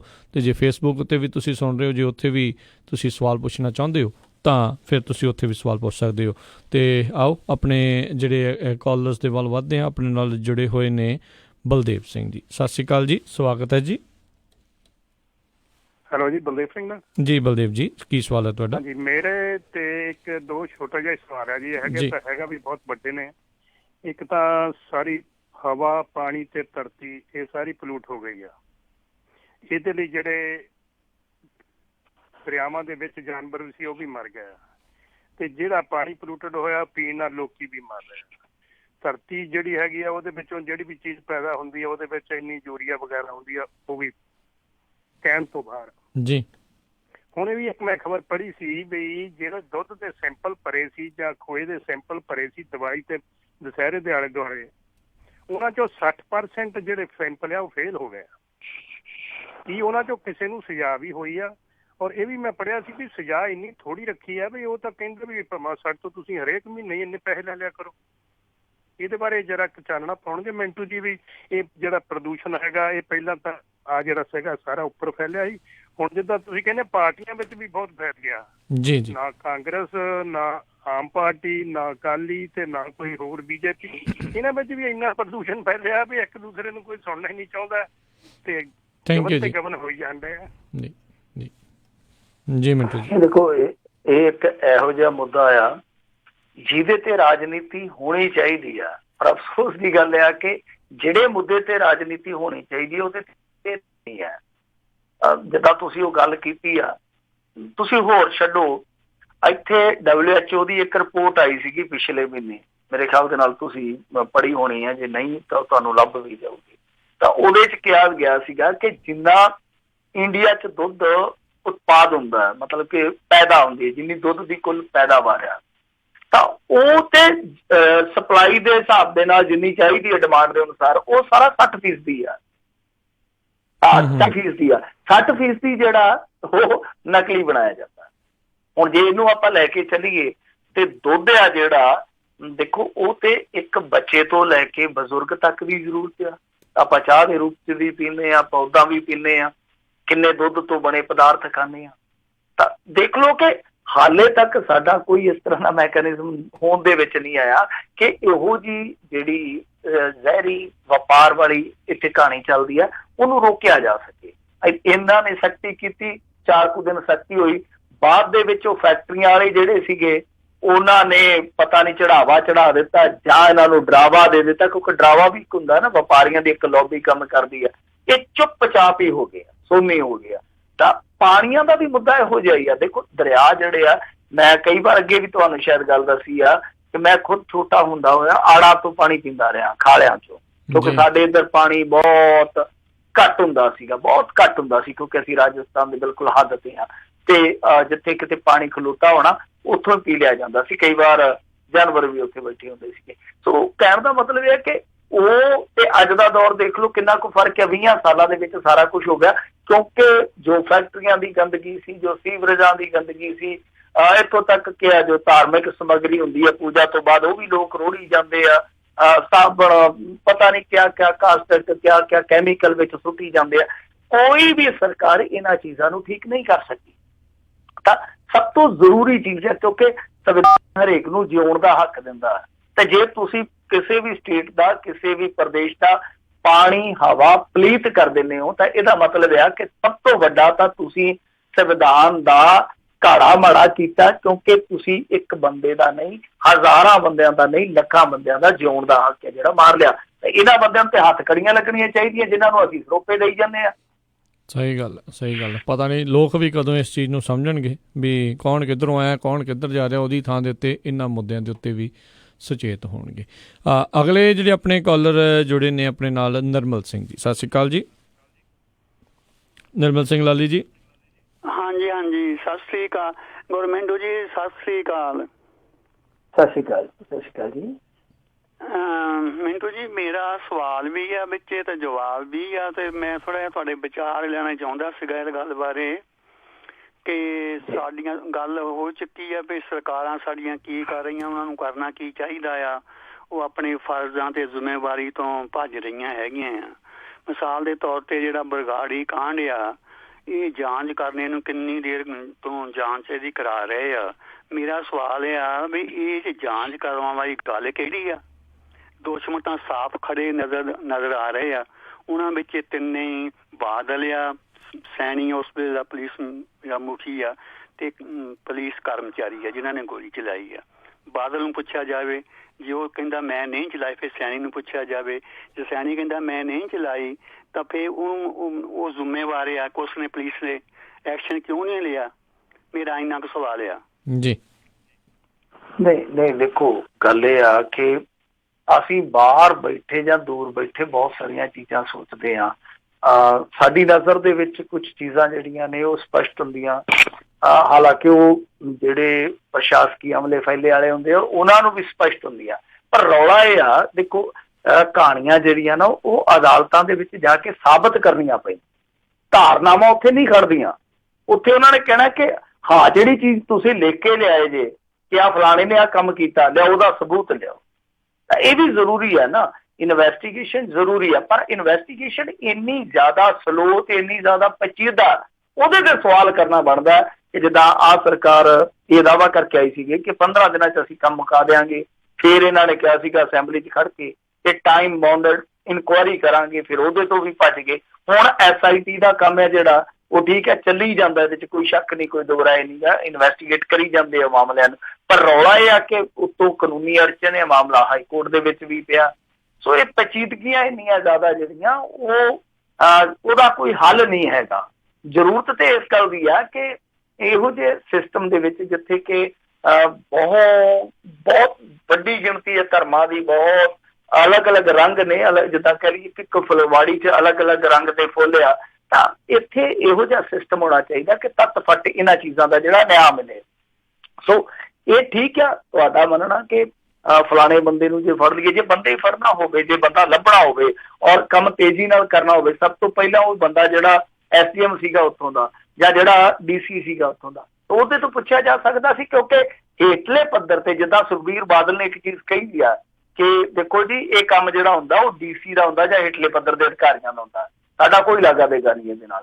ਤਾਂ ਬਿਲਕੁਲ ਉਹ ਗੱਲ ਸਾਰੀ ਸਹੀ ਆ ਔਰ ਉਹ ਸਾਰੀ ਸੁੱਟ ਵੀ ਉਹਨਾਂ ਅਧਿਕਾਰੀਆਂ ਤੇ ਗਿਆ। ਤਾਂ ਜੇ ਉਹਨਾਂ ਅਧਿਕਾਰੀਆਂ ਨੂੰ ਬਹਾ ਕੇ ਪੁੱਛਿਆ ਜਾਵੇ ਪਿਆਰ ਨਾਲ ਜਾਂ ਬੋਲੇ ਸਤਿਕਾਰ ਦੇ ਨਾਲ ਕਿ ਹਾਂ ਭਾਈ ਤੁਸੀਂ ਕੀ ਲਿਖਾ ਪੱਤਰੀ ਕੀਤੀ ਸੀ ਇਸ ਮਾਮਲੇ, ਕੀ ਤੁਹਾਨੂੰ ਆਰਡਰ ਆਏ ਸੀਗੇ ਜਾਂ ਤੁਸੀਂ ਆਰਡਰ ਕੀਤੇ ਸੀ, ਤੇ ਜਾਂ ਫਿਰ ਬਾਅਦ ਦੇ ਵਿੱਚ ਤੁਹਾਡੇ ਤੋਂ ਖਾਨਾ ਪੂਰਤੀ ਕਰਵਾਈ, ਇੱਥੋਂ ਮਸਲਾ ਬਹੁਤ ਹੱਦ ਤੱਕ ਤੁਰ ਪਊਗਾ ਅੱਗੇ। ਜੀ। ਵੈਸੇ ਮਿੰਟੂ ਜੀ ਇਹ ਵੀ ਬੜੀ ਕਮਾਲ ਦੀ ਗੱਲ ਆ, ਜਿਹੜਾ ਹੁਣ ਰਾਜਾ ਸਾਂਸੀ 'ਚ ਬੰਬ ਕਾਂਡ ਹੋਇਆ ਉਹ ਤੋਂ ਬਾਅਦ ਉਹਨਾਂ ਨੇ ਝਾਟੀ ਜਿਹੜੇ ਬੰਦੇ ਫੜ ਲਏ ਤੇ ਪੁਲਿਸ ਵਾਲੇ ਇਹਨਾਂ ਕੋਲ ਆਪਣੇ ਨਹੀਂ ਫੜੇ ਜਾ ਰਹੇ। ਇਹ ਵੀ ਬੜੀ ਕਮਾਲ ਦੀ ਜਿਹੜੀ ਇਹ ਗੱਲ ਆ। ਨਹੀਂ ਐ ਤਾਂ ਕਹਿ ਸਕਦੇ ਆਪਾਂ ਮੌੜ ਬੰਬ ਧਮਾਕਾ ਜੀ ਦੇ ਵਿੱਚ ਉਹ ਜਿਹੜੇ ਡੈਂਟਰ ਪੈਂਟਰ ਖੁਦ ਆ ਕੇ ਕਹਿੰਦੇ ਆ ਕਿ ਫਲਾਣੇ ਨੇ ਸਾਡੇ ਕੋਲ ਗੱਡੀ ਸੈਂਪਲ ਕਰਵਾਈ, ਉਹ ਡੇਰਾ ਮੁਖੀ ਦਾ ਜਿਹੜਾ ਖਾਸਮ ਖਾਸ ਸੀਗਾ, ਉਹ ਉਸ ਮਾਮਲੇ ਨੂੰ ਦੇਖ ਲਓ ਅਨਟਰੇਸ ਕਰਕੇ ਬੈਠੇ ਹਾਲੇ ਵੀ ਅਨਟਰੇਸ ਆ। ਪਤਾ ਨਹੀਂ ਕਦੋਂ ਇਹਨਾਂ ਦੇ ਜਿਹੜੇ ਕੰਨ ਤੇ ਜੂੰ ਸਰਕੂਗੀ ਉਹ ਗੱਲ ਜੀ। ਅਵਤਾਰ ਸਿੰਘ ਜੀ, ਸਤਿ ਸ਼੍ਰੀ ਅਕਾਲ ਜੀ। ਸਤਿ ਸ਼੍ਰੀ ਅਕਾਲ ਜੀ ਮੇਰੇ ਸਾਰੇ ਭੈਣ ਭਰਾਵਾਂ ਸੁਣਨ ਵਾਲਿਆਂ ਨੂੰ। ਬੇਨਤੀ ਇਸ ਤਰ੍ਹਾਂ ਜੀ ਕਿ ਵੇਖੋ ਚੌਕਸੀ ਤੇ ਮੋਦੀ ਤੇ ਹੋਰ ਕਿੰਨੇ ਲੱਖਾਂ ਕਰੋੜਾਂ ਰੁਪਈਆ ਲੈ ਕੇ ਭੱਜ ਗਏ ਤੇ ਗੌਰਮੈਂਟ ਲਈ ਕਿੰਨਾ ਕੁ ਔਖਾ ਵਾ ਕਿ ਕਿਸਾਨਾਂ ਦਾ ਵੀ ਕਰਜ਼ਾ ਮਾਫ਼ ਕਰਤਾ ਇਹਨੂੰ ਸਮਝਣ। ਇੱਕ ਹੋਰ ਬੰਦਾ ਪੈਸੇ ਲੈ ਕੇ ਭੱਜ ਗਿਆ, ਗੱਲ ਤੇ ਇੰਨੀ ਕੀ ਆ। ਦੂਸਰਾ ਸਵਾਲ ਮੇਰਾ ਇਹ ਆ ਕਿ ਕਿਸਾਨ ਜਥੇਬੰਦੀਆਂ ਐਡੀ ਛੇਤੀ ਆਪਣਾ ਕੋਈ ਢਾਂਚਾ ਤਾਂ ਨਹੀਂ ਬਣਾ ਸਕਦੀਆਂ, ਪਰ ਇਹ ਫੈਸਲਾ ਤੇ ਕਰ ਸਕਦੀਆਂ ਨਾ ਕਿ ਕਿਹੜੇ ਕਿਸਾਨਾਂ ਦੇ ਹਿੱਤੂ ਕੈਂਡੀਡੇਟ ਨੇ, ਉਹਨਾਂ ਨੂੰ ਇਹ ਚੁਣ ਕੇ ਉਹਨਾਂ ਦੀ ਲਿਸਟ ਬਣਾ ਕੇ ਉਹਨਾਂ ਨੂੰ ਵੋਟਾਂ ਪਵਾ ਕੇ ਤੇ ਆਪਣੇ ਫੇਵਰੇਬਲ ਸਰਕਾਰ ਬਣਵਾ ਲੈ। ਬਸ ਇਹਨਾਂ ਸਵਾਲ ਹੈ ਜੀ। ਨਹੀਂ ਦੇਖੋ ਕਿਸਾਨ ਸੰਗਠਨ ਵੀ ਤੇ ਵੰਡੇ ਹੋਏ ਆ ਨਾ, ਕੋਈ ਖੱਬਿਆਂ ਨੂੰ ਸਪੋਰਟ ਕਰਦਾ, ਕੋਈ ਸੱਜਿਆਂ ਨੂੰ ਸਪੋਰਟ ਕਰਦਾ, ਤੇ ਗਾਂ ਫਿਰ ਕਿਸਾਨ ਵੀ ਵੰਡੇ ਜਾਂਦੇ ਆ। ਕੋਈ ਨੀਲੀ ਪੱਗ ਵਾਲਿਆਂ ਨੂੰ ਸਪੋਰਟ ਕਰਦਾ, ਕੋਈ ਚਿੱਟੀ ਪੱਗ ਵਾਲਿਆਂ ਨੂੰ, ਕੋਈ ਖਾਕੀ ਪੱਗ ਵਾਲਿਆਂ ਨੂੰ, ਖਾਕੀ ਕੱਚੇ ਵਾਲੇ ਨੂੰ, ਅਲੱਗ ਅਲੱਗ ਅੱਗੇ ਵੰਡ ਪੈ ਜਾਂਦੀ ਹੈ ਨਾ। ਜੇ ਇਕੱਠੇ ਹੋ ਜਾਣ ਫਿਰ ਤੇ ਸਿਆਪਾ ਹੀ ਨਿਬੜੇ ਸਾਰੀਆਂ ਚੀਜ਼ਾਂ ਦਾ, ਫਿਰ ਤੇ ਆਪਣੇ ਆਪ ਹੀ ਹੱਲ ਹੋ ਜਾਣ। ਏਕਾ ਜਿਹੜਾ ਬਹੁਤ ਮੁਸ਼ਕਲ ਹੁੰਦਾ। ਰਹੀ ਗੱਲ ਤੁਹਾਡੇ ਵੱਲੋਂ ਜਿਹੜੀ ਕੀਤੀ ਗਈ ਹੈ ਕਿ ਕਰਜ਼ਾ ਮਾਫ਼ ਕਿਉਂ ਨਹੀਂ ਕੀਤਾ ਜਾ ਸਕਦਾ, ਨੀਰਵ ਮੋਦੀ 13,000 ਕਰੋੜ ਰੁਪਈਆ ਲੈ ਕੇ ਭੱਜਾ ਸੀਗਾ, ਪਰ ਇੱਥੇ ਕਿਸਾਨਾਂ ਦਾ ਜਿਹੜਾ ਓਵਰਆਲ ਕਰਜ਼ਾ ਉਹ ਮੇਰੇ ਖਿਆਲ ਦੇ ਨਾਲ 10 ਲੱਖ ਕਰੋੜ ਤੋਂ ਉੱਤੇ ਹੋਊਗਾ, 10 ਲੱਖ ਕਰੋੜ ਤੋਂ ਉੱਤੇ। ਤਾਂ ਜੇ ਆਪਾਂ ਦੇਖੀਏ ਜਿਹੜਾ ਸਾਡਾ RBI ਦਾ ਰਿਜ਼ਰਵ ਹੈ ਉਹ ਇਸ ਸਮੇਂ 9,36,000 ਕਰੋੜ ਦਾ ਹੈ, 9,36,000 ਕਰੋੜ ਦਾ, ਯਾਨੀ ਕੁੱਲ ਇੰਡੀਆ ਦੇ ਰਿਜ਼ਰਵ ਤੋਂ ਵੀ ਜ਼ਿਆਦਾ ਕਰਜ਼ਾ ਹੈ। ਇਹ ਤੇ ਆਪਾਂ ਮੰਨ ਕੇ ਚੱਲਦੇ ਹਾਂ ਕਿ ਇੱਕੋ ਝਟਕੇ ਦੇ ਵਿੱਚ ਮਾਫ਼ ਨਹੀਂ ਕੀਤਾ ਜਾ ਸਕਦਾ। ਹਾਂ, ਰਿਆਇਤਾਂ ਦਿੱਤੀਆਂ ਜਾ ਸਕਦੀਆਂ, ਸੋਸ਼ਲ ਵੈਲਫੇਅਰ ਉਹਨਾਂ ਲਈ ਬਹੁਤ ਹੱਦ ਤੱਕ ਮੁਕਲਾ ਕੀਤਾ ਜਾ ਸਕਦਾ, ਉਹਨਾਂ ਦਾ ਜੀਵਨ ਸੁਖਾਲਾ ਕੀਤਾ ਜਾ ਸਕਦਾ। ਔਰ ਸਭ ਤੋਂ ਵੱਡੀ ਚੀਜ਼ ਜਿਹੜੀ ਕਰਨ ਵਾਲੀ ਆ ਉਹ ਇਹ ਆ ਕਿ ਉਹਨਾਂ ਨੂੰ ਉਹਨਾਂ ਦੇ ਉਤਪਾਦਨ ਦੇ ਵਾਜਬ ਭਾਅ ਦਿੱਤੇ ਜਾਣ ਤਾਂ ਕਿ ਉਹ ਆਪਣਾ ਕਰਜ਼ਾ ਆਪਣੇ ਆਪ ਹੀ ਲਾ ਸਕਣ, ਆਪਣਾ ਜੀਵਨ ਹੈ ਜਿਹੜਾ ਆਪ ਹੀ ਉਹਦਾ ਨਿਰਵਾਹ ਕਰ ਸਕਣ। ਤਾਂ ਬਿਹਤਰ ਇਹੋ ਹੀ ਆ ਕਿ ਮੁੱਲ ਹੈ ਜਿਹੜੇ ਫਸਲਾਂ ਦੇ ਉਹ ਉਹਨਾਂ ਨੂੰ ਠੀਕ ਠਾਕ ਦਿੱਤੇ ਜਾਣ ਜਿਹੜੇ ਬਣਦੇ ਆ। ਜੀ ਮਿੰਟੂ ਜੀ, ਆਪਣੇ ਅਗਲੇ ਜਿਹੜੇ ਕਾਲਰ ਜੁੜੇ ਨੇ ਮਹੇਸ਼ ਚੰਦਰ ਜੀ, ਸਤਿ ਸ਼੍ਰੀ ਅਕਾਲ ਜੀ, ਸਵਾਗਤ ਹੈ। ਹਾਂਜੀ, ਵਾਹਿਗੁਰੂ ਜੀ ਕਾ ਖਾਲਸਾ, ਵਾਹਿਗੁਰੂ ਜੀ ਫਤਿਹ ਜੀ। ਵਾਹਿਗੁਰੂ ਜੀ ਕਾ ਖਾਲਸਾ, ਵਾਹਿਗੁਰੂ ਜੀ ਫਤਿਹ। ਫਤਿਹ ਜੀ। ਹਾਂਜੀ, ਆਪਣਾ ਮਿੰਟੂ ਗੁਰਸਰੀਆ ਜੀ, ਆ ਡਿਸਟ੍ਰਿਕਟ ਮੇਰਾ ਵੀ ਬਠਿੰਡਾ ਹੀ ਹੈ। ਮੈਂ ਤੁਹਾਨੂੰ ਇੱਕ ਛੋਟੀ ਜਿਹੀ ਗੱਲ ਪੁੱਛਣ ਲੱਗਿਆ ਵੀ ਜਦੋਂ ਬਰਗਾੜੀ ਦੇ ਵਿੱਚ ਇੰਨਾ ਇਕੱਠ ਹੁੰਦਾ, ਜਦੋਂ ਵੀ ਕਿਸੇ ਫੰਕਸ਼ਨ ਦਾ ਉੱਥੇ ਐਲਾਨ ਕੀਤਾ ਜਾਂਦਾ ਹੈ ਨਾ ਕਿ ਕੌਮ ਉੱਥੋਂ ਕੋਈ ਸੰਤ ਜਰਨੈਲ ਸਿੰਘ ਭਿੰਡਰਾਂ ਵਾਲਾ ਲੀਡਰ ਲੱਭਣ ਜਾਂਦੀ ਹੈ ਤੇ ਕਿ ਮਤਲਬ ਕਿ ਲੋਕਾਂ ਦੇ ਹਿਰਦੇ ਹੀ ਇੰਨੇ ਬਲੂੰਦਰੇ ਹੋਏ ਹੈ ਗੁਰੂ ਗ੍ਰੰਥ ਸਾਹਿਬ ਦੀ ਬੇਅਦਬੀ ਕਰਕੇ, ਇਦੋਂ ਵੱਡਾ ਕੋਈ ਮੁੱਦਾ ਨਹੀਂ। ਤਾਂ ਫਿਰ ਜਿਹੜੇ ਸਾਡੇ ਧਾਰਮਿਕ ਤੇ ਸਿਆਸੀ ਲੀਡਰ ਹੈ ਉਹਨਾਂ ਨੂੰ ਇਸ ਗੱਲ ਦੀ ਸਮਝ ਕਿਉਂ ਨਹੀਂ ਆਉਂਦੀ ਵੀ ਕੌਮ ਪੂਰੇ ਲੋਕ ਹੈ ਜਿਹੜੇ ਕੌਮ ਦੇ ਨਾਲ ਜੁੜੇ ਹੋਏ, ਜਿਹੜੇ ਗੁਰਸਿੱਖ ਨਾਨਕ ਨਾਮ ਲੇਵਾ ਲੋਕ ਨੇ, ਵੀ ਉਹ ਕੀ ਲੱਭਦੇ ਨੇ। ਜਿਵੇਂ ਹੁਣ ਹਰਨਾਮ ਸਿੰਘ ਧੁੰਮਾ ਜਾਂ ਕੋਈ ਜਸਵੀਰ ਸਿੰਘ ਰੋਡੇ ਹੈ ਜਾਂ ਸਿਆਸੀ ਲੀਡਰ ਨੇ, ਇਹਨਾਂ ਨੂੰ ਫਿਰ ਵੀ ਸਮਝ ਕਿਉਂ ਨਹੀਂ ਆਉਂਦੀ। ਦੇਖੋ, ਥੋੜੀ ਜਿਹੀ ਹੀ ਆਵਾਜ਼ ਦੇ ਉੱਤੇ ਬਰਗਾੜੀ ਵੱਡੇ ਇਕੱਠ ਹੋ ਰਹੇ ਨੇ। ਇਹਦਾ ਮਤਲਬ ਇਹੀ ਹੈ ਨਾ ਵੀ ਲੋਕਾਂ ਦੇ ਮਨ 'ਚ ਸ੍ਰੀ ਗੁਰੂ ਗ੍ਰੰਥ ਸਾਹਿਬ ਦੀ ਹੋਈ ਬੇਅਦਬੀ ਦਾ ਮਤਲਬ ਕੀ ਦਰਦ ਹੈ, ਤੇ ਜਾਂ ਫਿਰ ਕੌਮ ਉੱਥੋਂ ਕੋਈ ਲੀਡਰ ਲੱਭਣਾ ਚਾਹੁੰਦੀ ਹੈ। ਇਹਦੇ ਬਾਰੇ ਤੁਹਾਡਾ ਕੀ ਖਿਆਲ ਹੈ? ਜੀ, ਥੈਂਕ ਯੂ ਜੀ। ਦੇਖੋ, ਇਹਨਾਂ ਦੇ ਸੱਦੇ ਤੇ ਕੋਈ ਨਹੀਂ ਜਾਂਦਾ, ਐਡਾ ਵੱਡਾ ਕੋਈ ਨਹੀਂ ਇਕੱਠ ਹੋ ਸਕਦਾ, ਚਾਹੇ ਉਹ ਖਹਿਰਾ ਹੋਵੇ, ਚਾਹੇ ਧੁੰਮਾ ਹੋਵੇ, ਚਾਹੇ ਧਿਆਨ ਸਿੰਘ ਮੰਡ ਹੋਵੇ, ਇਹਨਾਂ ਦੇ ਸੱਦੇ ਤੇ ਨਹੀਂ ਹੈ।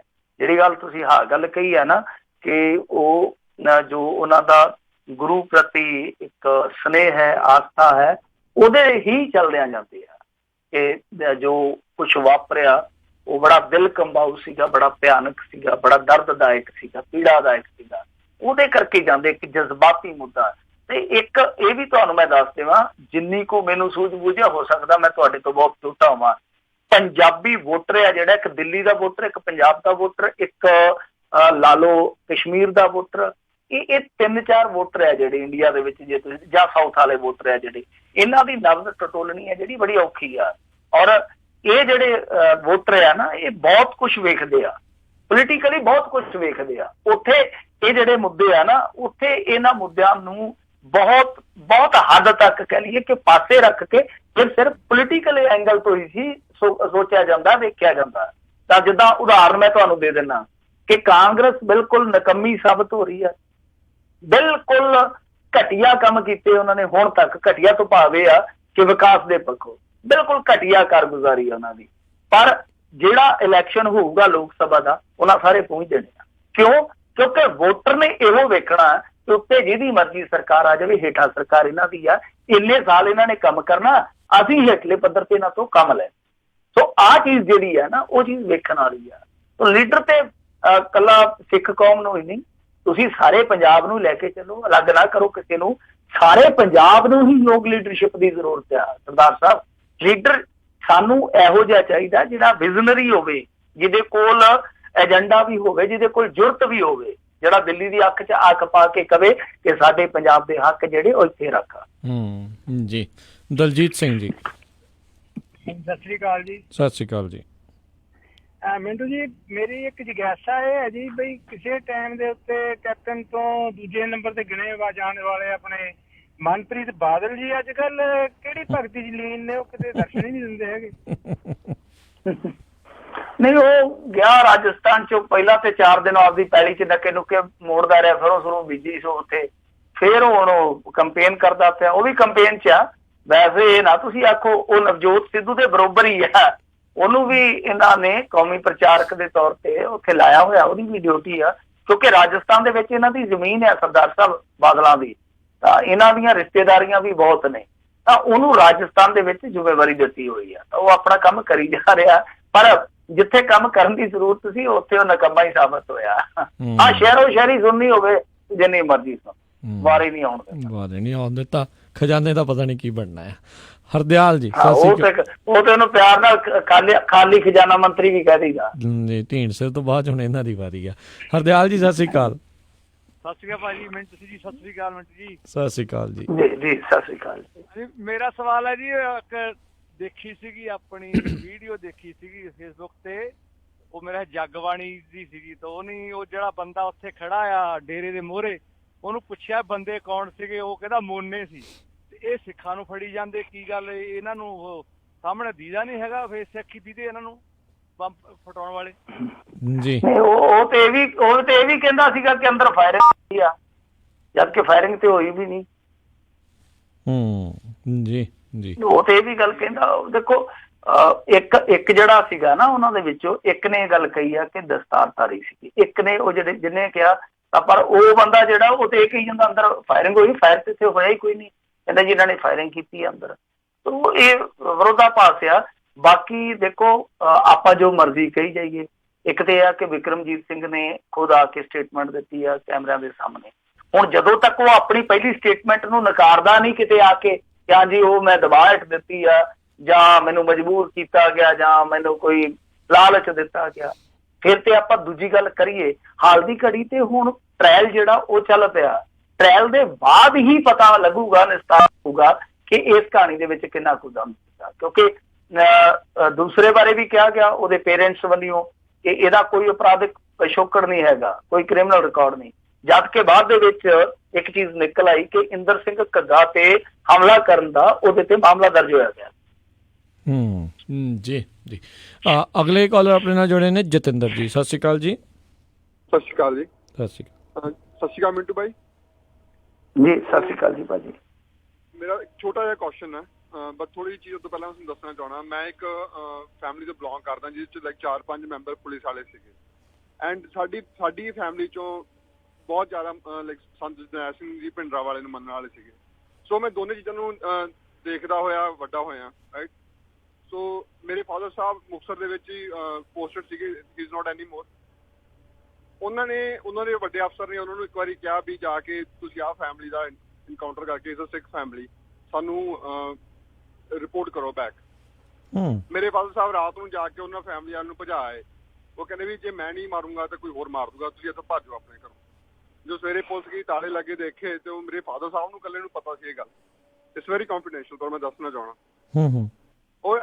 ਉਹ ਡੀਐਸਪੀ ਆ ਕੇ ਮੇਰੇ ਫਾਦਰ ਸਾਹਿਬ ਦੇ ਗੱਲ ਪੈ ਗਿਆ ਥਾਣੇ 'ਚ ਵੀ ਤੂੰ ਕਿਵੇਂ ਏਦਾਂ ਭਜਾ ਤੇ ਬੰਦੇ ਜੇ ਉਹ ਫਲਾਣਾ। ਸੋ ਮੇਰੇ ਫਾਦਰ ਸਾਹਿਬ ਵੀ ਉਹਨਾਂ ਨੂੰ ਬੋਲੇ ਤੇ ਉਹਨਾਂ ਨੂੰ ਡਿਮੋਟ ਹੋਣਾ ਪਿਆ। ਮੇਰੇ ਤਾਇਆ ਜੀ ਹੋਰੇ ਉਸ ਟਾਈਮ ਅਫਸਰ ਸੀਗੇ, ਉਹਦੇ ਕਰਕੇ ਬਚਾਅ ਹੋ ਗਿਆ ਥੋੜਾ ਬਹੁਤ, ਔਰ ਨੌਕਰੀ ਵੀ ਜਾ ਸਕਦੀ ਸੀ ਮੇਰੇ ਫਾਦਰ ਸਾਹਿਬ ਦੀ। ਸੋ ਮੈਂ ਇਹ ਗੱਲ ਸੁਣਨਾ ਚਾਹੁੰਦਾ। ਇੱਕ ਤਾਂ ਮੈਂ ਬਹੁਤ ਕਨਫਿਊਜ਼ ਆ, ਮੈਂ ਇਹ ਜੀ ਫੈਮਿਲੀ 'ਚ ਵੱਡਾ ਹੋਇਆ ਜਿੱਥੇ ਇੱਕ ਮੇਰਾ ਪਿਓ ਆ ਜਿਹਨੇ ਲਾਈਕ ਆਲਵੇਜ਼ ਉਹ ਖੜਾ ਹੋਇਆ ਇੱਕ ਸੱਚੀ ਚੀਜ਼ ਲਈ, ਤੇ ਉਹਨੇ ਆਲਵੇਜ਼ ਮੈਨੂੰ ਦੱਸਿਆ ਵੀ ਵੀ ਕਿਤੇ ਨਾ ਕਿਤੇ ਪੁਲਿਸ ਨੇ ਵੀ as a culprit role play ਕੀਤਾ, ਰਾਈਟ। ਤੇ ਕਿਤੇ ਨਾ ਕਿਤੇ ਜਦੋਂ ਸੰਤ ਜਰਨੈਲ ਸਿੰਘ ਜੀ ਪਿੰਡਰਾਲ ਨੇ ਇੱਕ ਮੁਹਿੰਮ ਵਿੱਢੀ ਸੀਗੀ, ਤੇ ਉਦੋਂ ਅੱਗੇ ਜਿਹੜੇ ਲੋਕ ਜੁੜਦੇ ਗਏ ਉਹਨਾਂ ਨੇ ਵੀ ਇਹਦਾ ਗਲਤ ਫਾਇਦਾ ਉਠਾਉਣਾ ਸ਼ੁਰੂ ਕਰ ਦਿੱਤਾ। ਸੋ ਐਂਡ ਆਫ ਦਾ ਡੇ ਮੇਰਾ ਕੁਐਸਚਨ ਇਹ ਆ ਵੀ ਹੁਣ ਫੇਰ ਉਹੀ ਚੀਜ਼ਾਂ ਲਾਈਕ ਸਿੱਖਾਂ ਦੇ, ਜਿਵੇਂ ਇੱਕ ਬਾਈ ਨੇ ਹੁਣੀ ਪਹਿਲਾਂ ਇੱਕ ਕੁਐਸਚਨ ਪੁੱਛਿਆ ਵੀ ਸਿੱਖਾਂ ਦੇ ਹੀ ਕਿਉਂ ਕੇਸ ਹੋ ਰਹੇ ਆ ਦੁਬਾਰੇ। ਸੁਖਬੀਰ ਬਾਦਲ ਵਾਰੀ ਆਪਦੇ ਬਿਆਨਾਂ 'ਚ ਕਹਿੰਦਾ ਵੀ ਮਾਹੌਲ ਖਰਾਬ ਹੋ ਜਾਊਗਾ, ਇਹ ਹੋ ਜਾਊਗਾ, ਉਹ ਹੋ ਜਾਊਗਾ। ਤੇ ਇਹ ਸਾਰਾ ਕੁਝ ਚੱਲ ਕੀ ਰਿਹਾ ਤੇ ਕਿੱਧਰ ਨੂੰ ਜਾ ਰਿਹਾ? ਪਲੀਜ਼ ਮੈਂ ਤੁਹਾਡੇ ਵਿਚਾਰ ਸੁਣਨਾ ਚਾਹੁੰਦਾ ਜੀ। ਨਹੀਂ, ਦੇਖੋ ਸਿਆਸਤਦਾਨ ਜੋ ਮਰਜ਼ੀ ਕਹੀ ਜਾਣ, ਪੰਜਾਬ ਦੇ ਵਿੱਚ ਇਹੋ ਜਿਹਾ ਕੋਈ ਮਾਹੌਲ ਨਹੀਂ ਹੈਗਾ ਕਿ ਇੱਕਦਮ ਕੋਈ ਭਾਂਬੜ ਮੱਚ ਪਊਗਾ। ਹਾਂ, ਛੋਟੀਆਂ ਮੋਟੀਆਂ ਸਾਜ਼ਿਸ਼ਾਂ, ਸ਼ਰਾਰਤਾਂ, ਛੋਟੀਆਂ ਮੋਟੀਆਂ ਗੜਬੜੀਆਂ ਜਿਹੜੀਆਂ ਹਰੇਕ ਸਟੇਟ ਦੇ ਵਿੱਚ ਚੱਲ ਰਹੀਆਂ ਨੇ। ਔਰ ਇੱਥੇ ਮੈਂ ਤੁਹਾਨੂੰ ਅਪਡੇਟ ਕਰ ਦੇਵਾਂ ਕਿ ਹਰੇਕ ਤਬਕੇ ਨਾਲ ਹੀ ਇਸ ਤਰ੍ਹਾਂ ਹੁੰਦਾ ਹੈ। ਤੁਸੀਂ ਪੁੱਛ ਲਓ ਕਸ਼ਮੀਰੀ ਬ੍ਰਾਹਮਣਾਂ ਨੂੰ, ਉਹ ਕਹਿੰਦੇ ਕਿ ਜਿੱਦਾਂ ਸਾਡੇ ਨਾਲ ਅਨਿਆਂ ਹੋਇਆ ਕਿਸੇ ਨਾਲ ਹੋਇਆ। ਕਦੇ ਉਹਨਾਂ ਦੀਆਂ ਦਾਸਤਾਨਾਂ ਪੜ੍ਹ ਕੇ ਦੇਖ ਲਿਓ, ਉਹ ਕਹਿੰਦੇ ਕਿ ਜਿਸ ਤਰ੍ਹਾਂ ਸਾਡਾ ਉਜਾੜਾ ਹੋਇਆ, ਰੱਬ ਕਰੇ ਕਿਸੇ ਦਾ ਨਾ ਹੋਵੇ। ਜੇ ਸਿੱਖਾਂ ਨੂੰ ਪੁੱਛ ਲਓ, ਉਹਨਾਂ ਦੇ ਆਪਣੇ ਜ਼ਖਮ ਨੇ। 84 ਕਤਲਾਮ ਤੋਂ ਲੈ ਕੇ ਝੂਠੇ ਮੁਕਾਬਲੇ, ਪਾਣੀਆਂ ਦੀ ਲੁੱਟ, ਪਤਾ ਨਹੀਂ ਕਿਆ ਕੁਛ ਆ। ਜੇ ਮੁਸਲਮਾਨਾਂ ਨੂੰ ਪੁੱਛ ਲਓ, ਉਹ ਦਲਿਤਾਂ ਨੂੰ ਪੁੱਛ ਲਓ, ਉਹ ਸੋ ਸਾਰੇ ਹੀ ਆ। ਜਿਹਨੂੰ ਪੁੱਛੋਗੇ ਉਹ ਕਹੂਗਾ ਕਿ ਮੈਂ ਸ਼ੋਸ਼ਿਤ ਹਾਂ, ਯਾਰ ਮੈਂ ਪੀੜਤ ਹਾਂ, ਮੇਰੀ ਆਪ ਦੇਣੀ ਗਾਥਾ। ਉਹ ਦੂਜੀ ਚੀਜ਼ ਜਿਹੜੀ ਆ ਕਿ ਦੇਖੋ, ਇਹ ਤੁਸੀਂ ਤੈਅ ਕਰਨਾ ਕਿ ਤੁਸੀਂ ਕਿਹਨੂੰ ਫੋਲੋ ਕਰਨਾ, ਕਿਹਦੇ ਪਿੱਛੇ ਜਾਣਾ, ਕੀ ਤੁਹਾਡੀ ਆਈਡੀਓਲੋਜੀ ਹੋਣੀ ਚਾਹੀਦੀ ਆ। ਪਰ ਜਿਹੜੀ ਗੱਲ ਤੁਸੀਂ ਕਹਿੰਦੇ ਹੋ ਨਾ ਕਿ ਫਿਰ ਕਨਫਿਊਜ਼ਨ ਆ ਕਿ ਕੀ ਹੋ ਰਿਹਾ, ਕੀ ਕੁਛ ਨਹੀਂ, ਐਸਾ ਕੁਛ ਨਹੀਂ ਹੈ। ਜੇ ਤੁਸੀਂ ਆਪਣੀ ਜ਼ਿੰਦਗੀ 'ਚ ਮਸਤ ਹੋ, ਜੇ ਤੁਸੀਂ ਚੇਤਨ ਹੋ, ਜਾਗਰੂਕ ਇਨਸਾਨ ਹੋ, ਤਾਂ ਤੁਹਾਨੂੰ ਸ਼ਾਇਦ ਇਹਨਾਂ ਪੇਚੀਦਗੀਆਂ ਨੇ ਬਹੁਤਾ ਨਹੀਂ ਘੇਰਨਾ। ਤੁਸੀਂ ਬਹੁਤ ਆਸਾਨੀ ਦੇ ਨਾਲ ਆਪਣਾ ਰਸਤਾ ਬਣਾ ਕੇ ਆਪਣੀ ਲਾਈਫ ਦਾ, ਜਿਹਨੂੰ ਵੀ ਤੁਸੀਂ ਫੋਲੋ ਕਰਨਾ, ਕਿਸੇ ਵੀ ਮਜ਼ਹਬ ਨੂੰ, ਕਿਸੇ ਵੀ ਵਿਚਾਰਧਾਰਾ ਨੂੰ, ਉਹਦੇ ਲਈ ਤੁਸੀਂ ਆਜ਼ਾਦ ਹੋ। ਹਾਂ, ਕਨਫਿਊਜ਼ਨ ਜਿਹੜੀ ਆ ਉਹ ਉਹੀ ਲੋਕ ਕ੍ਰੀਏਟ ਕਰਦੇ ਆ ਜਿਹੜੇ ਲੋਕਾਂ ਨੂੰ ਤੁਸੀਂ ਮੋਹਰੀ ਸਮਝਦੇ ਹੋ, ਚਾਹੇ ਉਹ ਕਿਸੇ ਵੀ ਦਲ ਦੇ ਹੋਣ, ਕਿਸੇ ਵੀ ਸੰਗਠਨ ਦੇ ਹੋਣ। ਮੈਂ ਪਾਰਟੀਕੂਲਰ ਕਿਸੇ ਦਾ ਨਾਂ ਨਹੀਂ ਲਊਂਗਾ, ਕਿਉਂਕਿ ਉਹਨਾਂ ਦੀ ਇਹੀ ਰਣਨੀਤੀ ਹੁੰਦੀ ਹੈ ਕਿ ਕਨਫਿਊਜ਼ਨ ਦੇ ਵਿੱਚੋਂ ਹੀ ਸਾਡਾ ਲਾਭ ਨਿਕਲ ਸਕਦਾ। ਸੋ ਇਹ ਖੇਡ ਹੀ, ਇਹ ਗੇਮ ਹੀ ਆ ਜਿਹੜੀ, ਉਹ ਸਾਰੀ ਕਨਫਿਊਜ਼ਨ ਦੀ ਆ। ਤਾਂ ਕਨਫਿਊਜ਼ ਹੋਣ ਦੀ ਲੋੜ ਨਹੀਂ, ਅਚਕੰਨੇ ਹੋਣ ਦੀ ਲੋੜ ਆ ਕਿ ਕਿਹੜਾ ਬੰਦਾ ਜਿਹੜਾ ਉਹ ਲਾਭ ਦੀ ਤਾਕਤ 'ਚ ਬੈਠਾ, ਔਰ ਕਿਹੜਾ ਬੰਦਾ ਜਿਹੜਾ ਉਹ ਸਾਡੇ ਲਈ ਵਾਕਿਆ ਹੀ ਦਿਲੋਂ ਹਮਦਰਦੀ ਰੱਖਦਾ। ਜੀ, ਅਗਲੇ ਕਾਲਰ ਨੇ ਸੁਰਜੀਤ ਜੀ। ਸਤਿ ਸ਼੍ਰੀ ਅਕਾਲ ਜੀ। ਹੈਲੋ। ਹਾਂਜੀ, ਹੈਲੋ ਜੀ। ਮਿੰਟੂ ਜੀ, ਸਤਿ ਸ੍ਰੀ ਅਕਾਲ। ਅੱਛਾ, ਮੇਰਾ ਤਾਂ ਸਵਾਲ ਇੱਕ ਹੋਰ ਨਿਵੇਦਨ ਆ ਵੀ ਸਰਪੰਚੀ ਦੀਆਂ ਵੋਟਾਂ ਆ ਰਹੀਆਂ, ਵੀ ਜਿਹੜੇ ਸਰਪੰਚ ਖੜਨੇ ਆ, ਜਿਹਨਾਂ 'ਚ ਅੰਮ੍ਰਿਤਧਾਰੀ ਵੀ ਆ, ਉਹ ਵੀ 15-15 ਲੱਖ ਦੀ ਸ਼ਰਾਬ ਪੀਣ ਦੇ ਦਿਖੇ ਆ। ਤੇ ਇਹਦੇ ਕੁਛ ਗਰੇਜ ਹੋ ਜਾਊਗਾ ਕਿ ਉਹ ਮੰਨਦੇ ਨਹੀਂ ਬਾਬੇ ਦੀ ਬਾਣੀ ਨੂੰ, ਸਾਹ ਵੱਤ ਪਟਾਈਆਂ ਜਿਸ ਭਾਵੇਂ ਦੱਸਦੇ। ਇੰਨਾ ਹੀ ਸਵਾਲ ਹੈ ਜੀ ਮੇਰਾ। ਧੰਨਵਾਦ ਜੀ। ਨਹੀਂ, ਤੁਸੀਂ ਕੀ ਸਵਾਲ ਕੀਤਾ ਬੜਾ ਜਿਹਾ ਮੈਨੂੰ? ਕਹਿੰਦੇ ਸਰਪੰਚੀ ਦੀਆਂ ਵੋਟਾਂ ਆਉਣੀਆਂ ਤੇ ਹੁਣ ਬਹੁਤ ਸਾਰੇ ਇਹਨਾਂ ਵਿੱਚ ਕਈ ਅੰਮ੍ਰਿਤਧਾਰੀ ਵੀ ਹੋਣੇ ਨੇ, ਕਹਿ ਲਓ ਵੀ ਬੜੇ ਧਾਰਮਿਕ ਬੰਦੇ ਵੀ ਹੋਣੇ ਨੇ, ਉਹਨਾਂ ਤਾਂ ਵੀ ਸ਼ਰਾਬਾਂ ਪਿਆਉਣੀਆਂ, ਵੀ ਬਾਬੇ ਦੀ ਬਾਣੀ ਨੂੰ ਤਾਂ ਸੁਣਦੇ ਨਹੀਂ। ਦੇਖੋ, ਜੇ ਬਾਬੇ ਦੀ ਬਾਣੀ ਦੀ ਗੱਲ ਹੋਈ ਹੈ ਤੇ ਫਿਰ ਪੀਣ ਵਾਲੇ ਵੀ ਮੁੱਕ ਜਾਣ, ਫਿਰ ਤਾਂ ਟੈਂਟਾ ਹੀ ਮੁੱਕ ਜਾਵੇ। ਜੇ ਅਮਲ ਕਰਨਾ ਹੋਵੇ, ਇਹ ਤੇ ਕਹਾਣੀ ਸਰਦਾਰ ਸਾਹਿਬ ਚੱਲੂਗੀ। ਚਲੋ, ਨਾ ਪੀਣ ਵਾਲੇ ਮੁੱਕਣੇ ਆ, ਨਾ ਪਿਆਉਣ ਵਾਲੇ ਮੁੱਕਣੇ। ਤੇ ਜੇ ਪੀਣ ਵਾਲੇ ਮੁੱਕ ਜਾਣਗੇ, ਪਿਆਉਣ ਵਾਲੇ ਆਪੇ ਮੁੱਕ ਜਾਣਗੇ। ਜਾਨੀ ਇਹ ਤੇ ਹੈ ਨਹੀਂਗਾ ਕਿ ਸਾਰੇ ਛੱਡ ਦੇਣਗੇ, ਔਰ ਉਹ ਵੀ ਪੰਜਾਬੀ ਛੱਡ ਦੇਣ। ਹਾਂ, ਇਹ ਹੈ ਕਿ ਇਸ ਤਰ੍ਹਾਂ ਇੱਕ ਵੋਟ ਵੇਚ ਕੇ ਜਿਹੜੀ ਪੀਣੀ ਆ ਉਹ ਹੀ ਛੱਡ ਦੇਣ ਘੱਟੋ ਘੱਟ। ਤਾਂ ਇਹ ਵੇਖਣ ਕਿ ਹਾਂ ਭਾਈ, ਆਹ ਬੰਦਾ ਯੋਗ ਹੈ, ਅਸੀਂ ਇਹਨੂੰ ਵੋਟ ਕਰਨੀ ਹੈ, ਨਾ ਕਿ ਸ਼ਰਾਬ ਦੀ ਬੋਤਲ ਨੂੰ ਵੋਟ ਕਰਨੀ, ਨਾ ਕਿ ਅਸੀਂ ਸ਼ਰੀਕੇ ਕਬੀਲੇ ਨੂੰ ਵੋਟ ਕਰਨੀ ਹੈ, ਨਾ ਕਿ ਪਾਰਟੀ ਨੂੰ ਵੋਟ ਕਰਨੀ। ਇਹ ਚੀਜ਼ ਜ਼ਰੂਰੀ ਆ ਕਿ ਜੇ ਤੁਸੀਂ ਇਹ ਧਾਰਨਾ ਆਪਣੇ ਮਨ ਦੇ ਵਿੱਚ ਘੜ ਕੇ ਬੈਠੇ ਹੋ ਕਿ ਸ਼ਾਇਦ ਮਾਹੌਲ ਬਦਲ ਗਿਆ ਤੇ ਐਸੀ ਕੋਈ ਫਰਕ ਪੈ ਜਾਊਗਾ, ਐਸਾ ਨਹੀਂ। ਹੁਣ ਤੇ ਤੌਰ ਤਰੀਕੇ ਸਗੋਂ ਨਵੇਂ ਕੱਢ ਲਏ ਇਹਨਾਂ ਨੇ, ਨਵੇਕਲੇ ਕੱਢ ਲਿਆ। ਅੱਗੇ ਤੇ ਪੈਸੇ ਦਿੰਦੇ ਸੀਗੇ ਤੇ ਉਹਦੀਆਂ ਰਿਕਾਰਡਾਂ ਹੋ ਜਾਂਦੀਆਂ।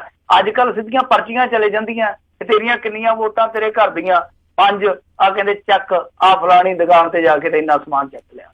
ਉਹਦੇ ਵਿੱਚ 5 ਪੇਟੀਆਂ ਵੀ ਹੋ ਸਕਦੀਆਂ ਤੇ 5 ਟੈਲੀਵਿਜ਼ਨ ਵੀ ਹੋ ਸਕਦੇ, ਕੁਛ ਵੀ ਹੋ ਸਕਦਾ। ਉਹ ਉਸ ਹਿਸਾਬ ਨਾਲ ਆ ਜਿਸ ਹਿਸਾਬ ਦੀ ਵੋਟ ਹੁੰਦੀ ਹੈ, ਜਿਸ ਹਿਸਾਬ ਦੀ ਵੋਟਿੰਗ, ਜਿੰਨੀ ਮਹਿੰਗੀ ਵੋਟ ਜੀ। ਕੁਲਵਿੰਦਰ ਜੀ, ਸਤਿ ਸ਼੍ਰੀ ਅਕਾਲ ਜੀ।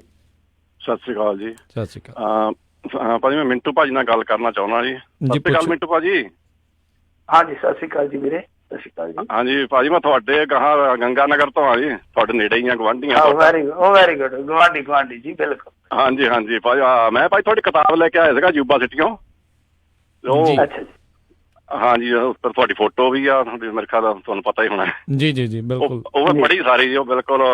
ਤੁਸੀਂ, ਮੈਂ ਤੁਹਾਡੇ ਤੋਂ 10 ਕੁ ਸਾਲ ਵੱਡਾ ਆ, ਜਦ ਕਿ ਮੈਂ ਉੱਥੇ ਕੀਲਿਆਂ ਵਾਲੀ ਵੀ ਪੜ੍ਹਿਆ, ਡੱਬਾਂ ਵਾਲੀ ਵੀ, ਤੇ ਉੱਥੇ ਅਸੀਂ ਵੀ ਉਹ ਜਿੱਦਾਂ ਵੀ ਤੁਹਾਡੇ ਲਿਖਿਆ ਸਾਰਾ, ਅਸੀਂ ਗੰਗਾ ਨਗਰ ਉੱਥੇ ਆ ਕੇ ਪੰਜਾਬੀ ਫਿਲਮਾਂ ਇੱਥੇ ਤੁਹਾਡੇ ਹੀ ਦੇਖਦੇ ਹੁੰਦੇ ਸੀ, ਅਬੋਹਰ ਤੇ ਮਲੋਟ।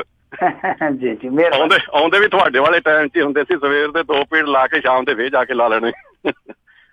ਜੀ ਕੁਲਵਿੰਦਰ ਜੀ ਜ਼ਰੂਰ ਸਵਾਲ ਵੀ ਪੁੱਛ ਲਿਓ ਜੀ, ਜਿਹੜਾ ਸਵਾਲ। ਹਾਂਜੀ ਹਾਂਜੀ ਹਾਂਜੀ, ਉਹ ਤਾਂ ਮੈਂ ਉੱਦਾਂ ਹੀ। ਹਾਂ ਮਿੰਟੂ ਭਾਜੀ, ਮੈਂ ਤੁਹਾਨੂੰ ਪੁੱਛਣਾ ਸੀਗਾ ਜੀ, ਆਪਣੇ ਜਿਹੜੇ ਹੁਣ ਇਹ ਕਹਿੰਦੇ ਆ ਜੀ, ਆਪਣੇ ਸਿਮਰ ਜੀ ਇਹ ਕਹਿੰਦੇ ਬਾਦਲ ਦੀ ਨਹੁੰ ਜਿਹੜੇ ਕਹਿੰਦੀ ਆ ਵੀ ਸਿਹਰਾ ਇਹਦੇ ਬੰਨੋ, ਸਿਹਰਾ ਉਹਦੇ ਬੰਨਣਾ ਚਾਹੀਦਾ ਸੀ। ਇਹ ਸਿਹਰਾ ਤਾਂ ਵੈਸੇ ਸਿੱਧੂ ਸਾਹਿਬ ਤੇ ਇਮਰਾਨ ਖਾਨ ਦੇ ਜਾਂਦਾ ਜੀ, ਆਪਾਂ ਜੇ ਦੇਖੀਏ ਤਾਂ ਜੀ।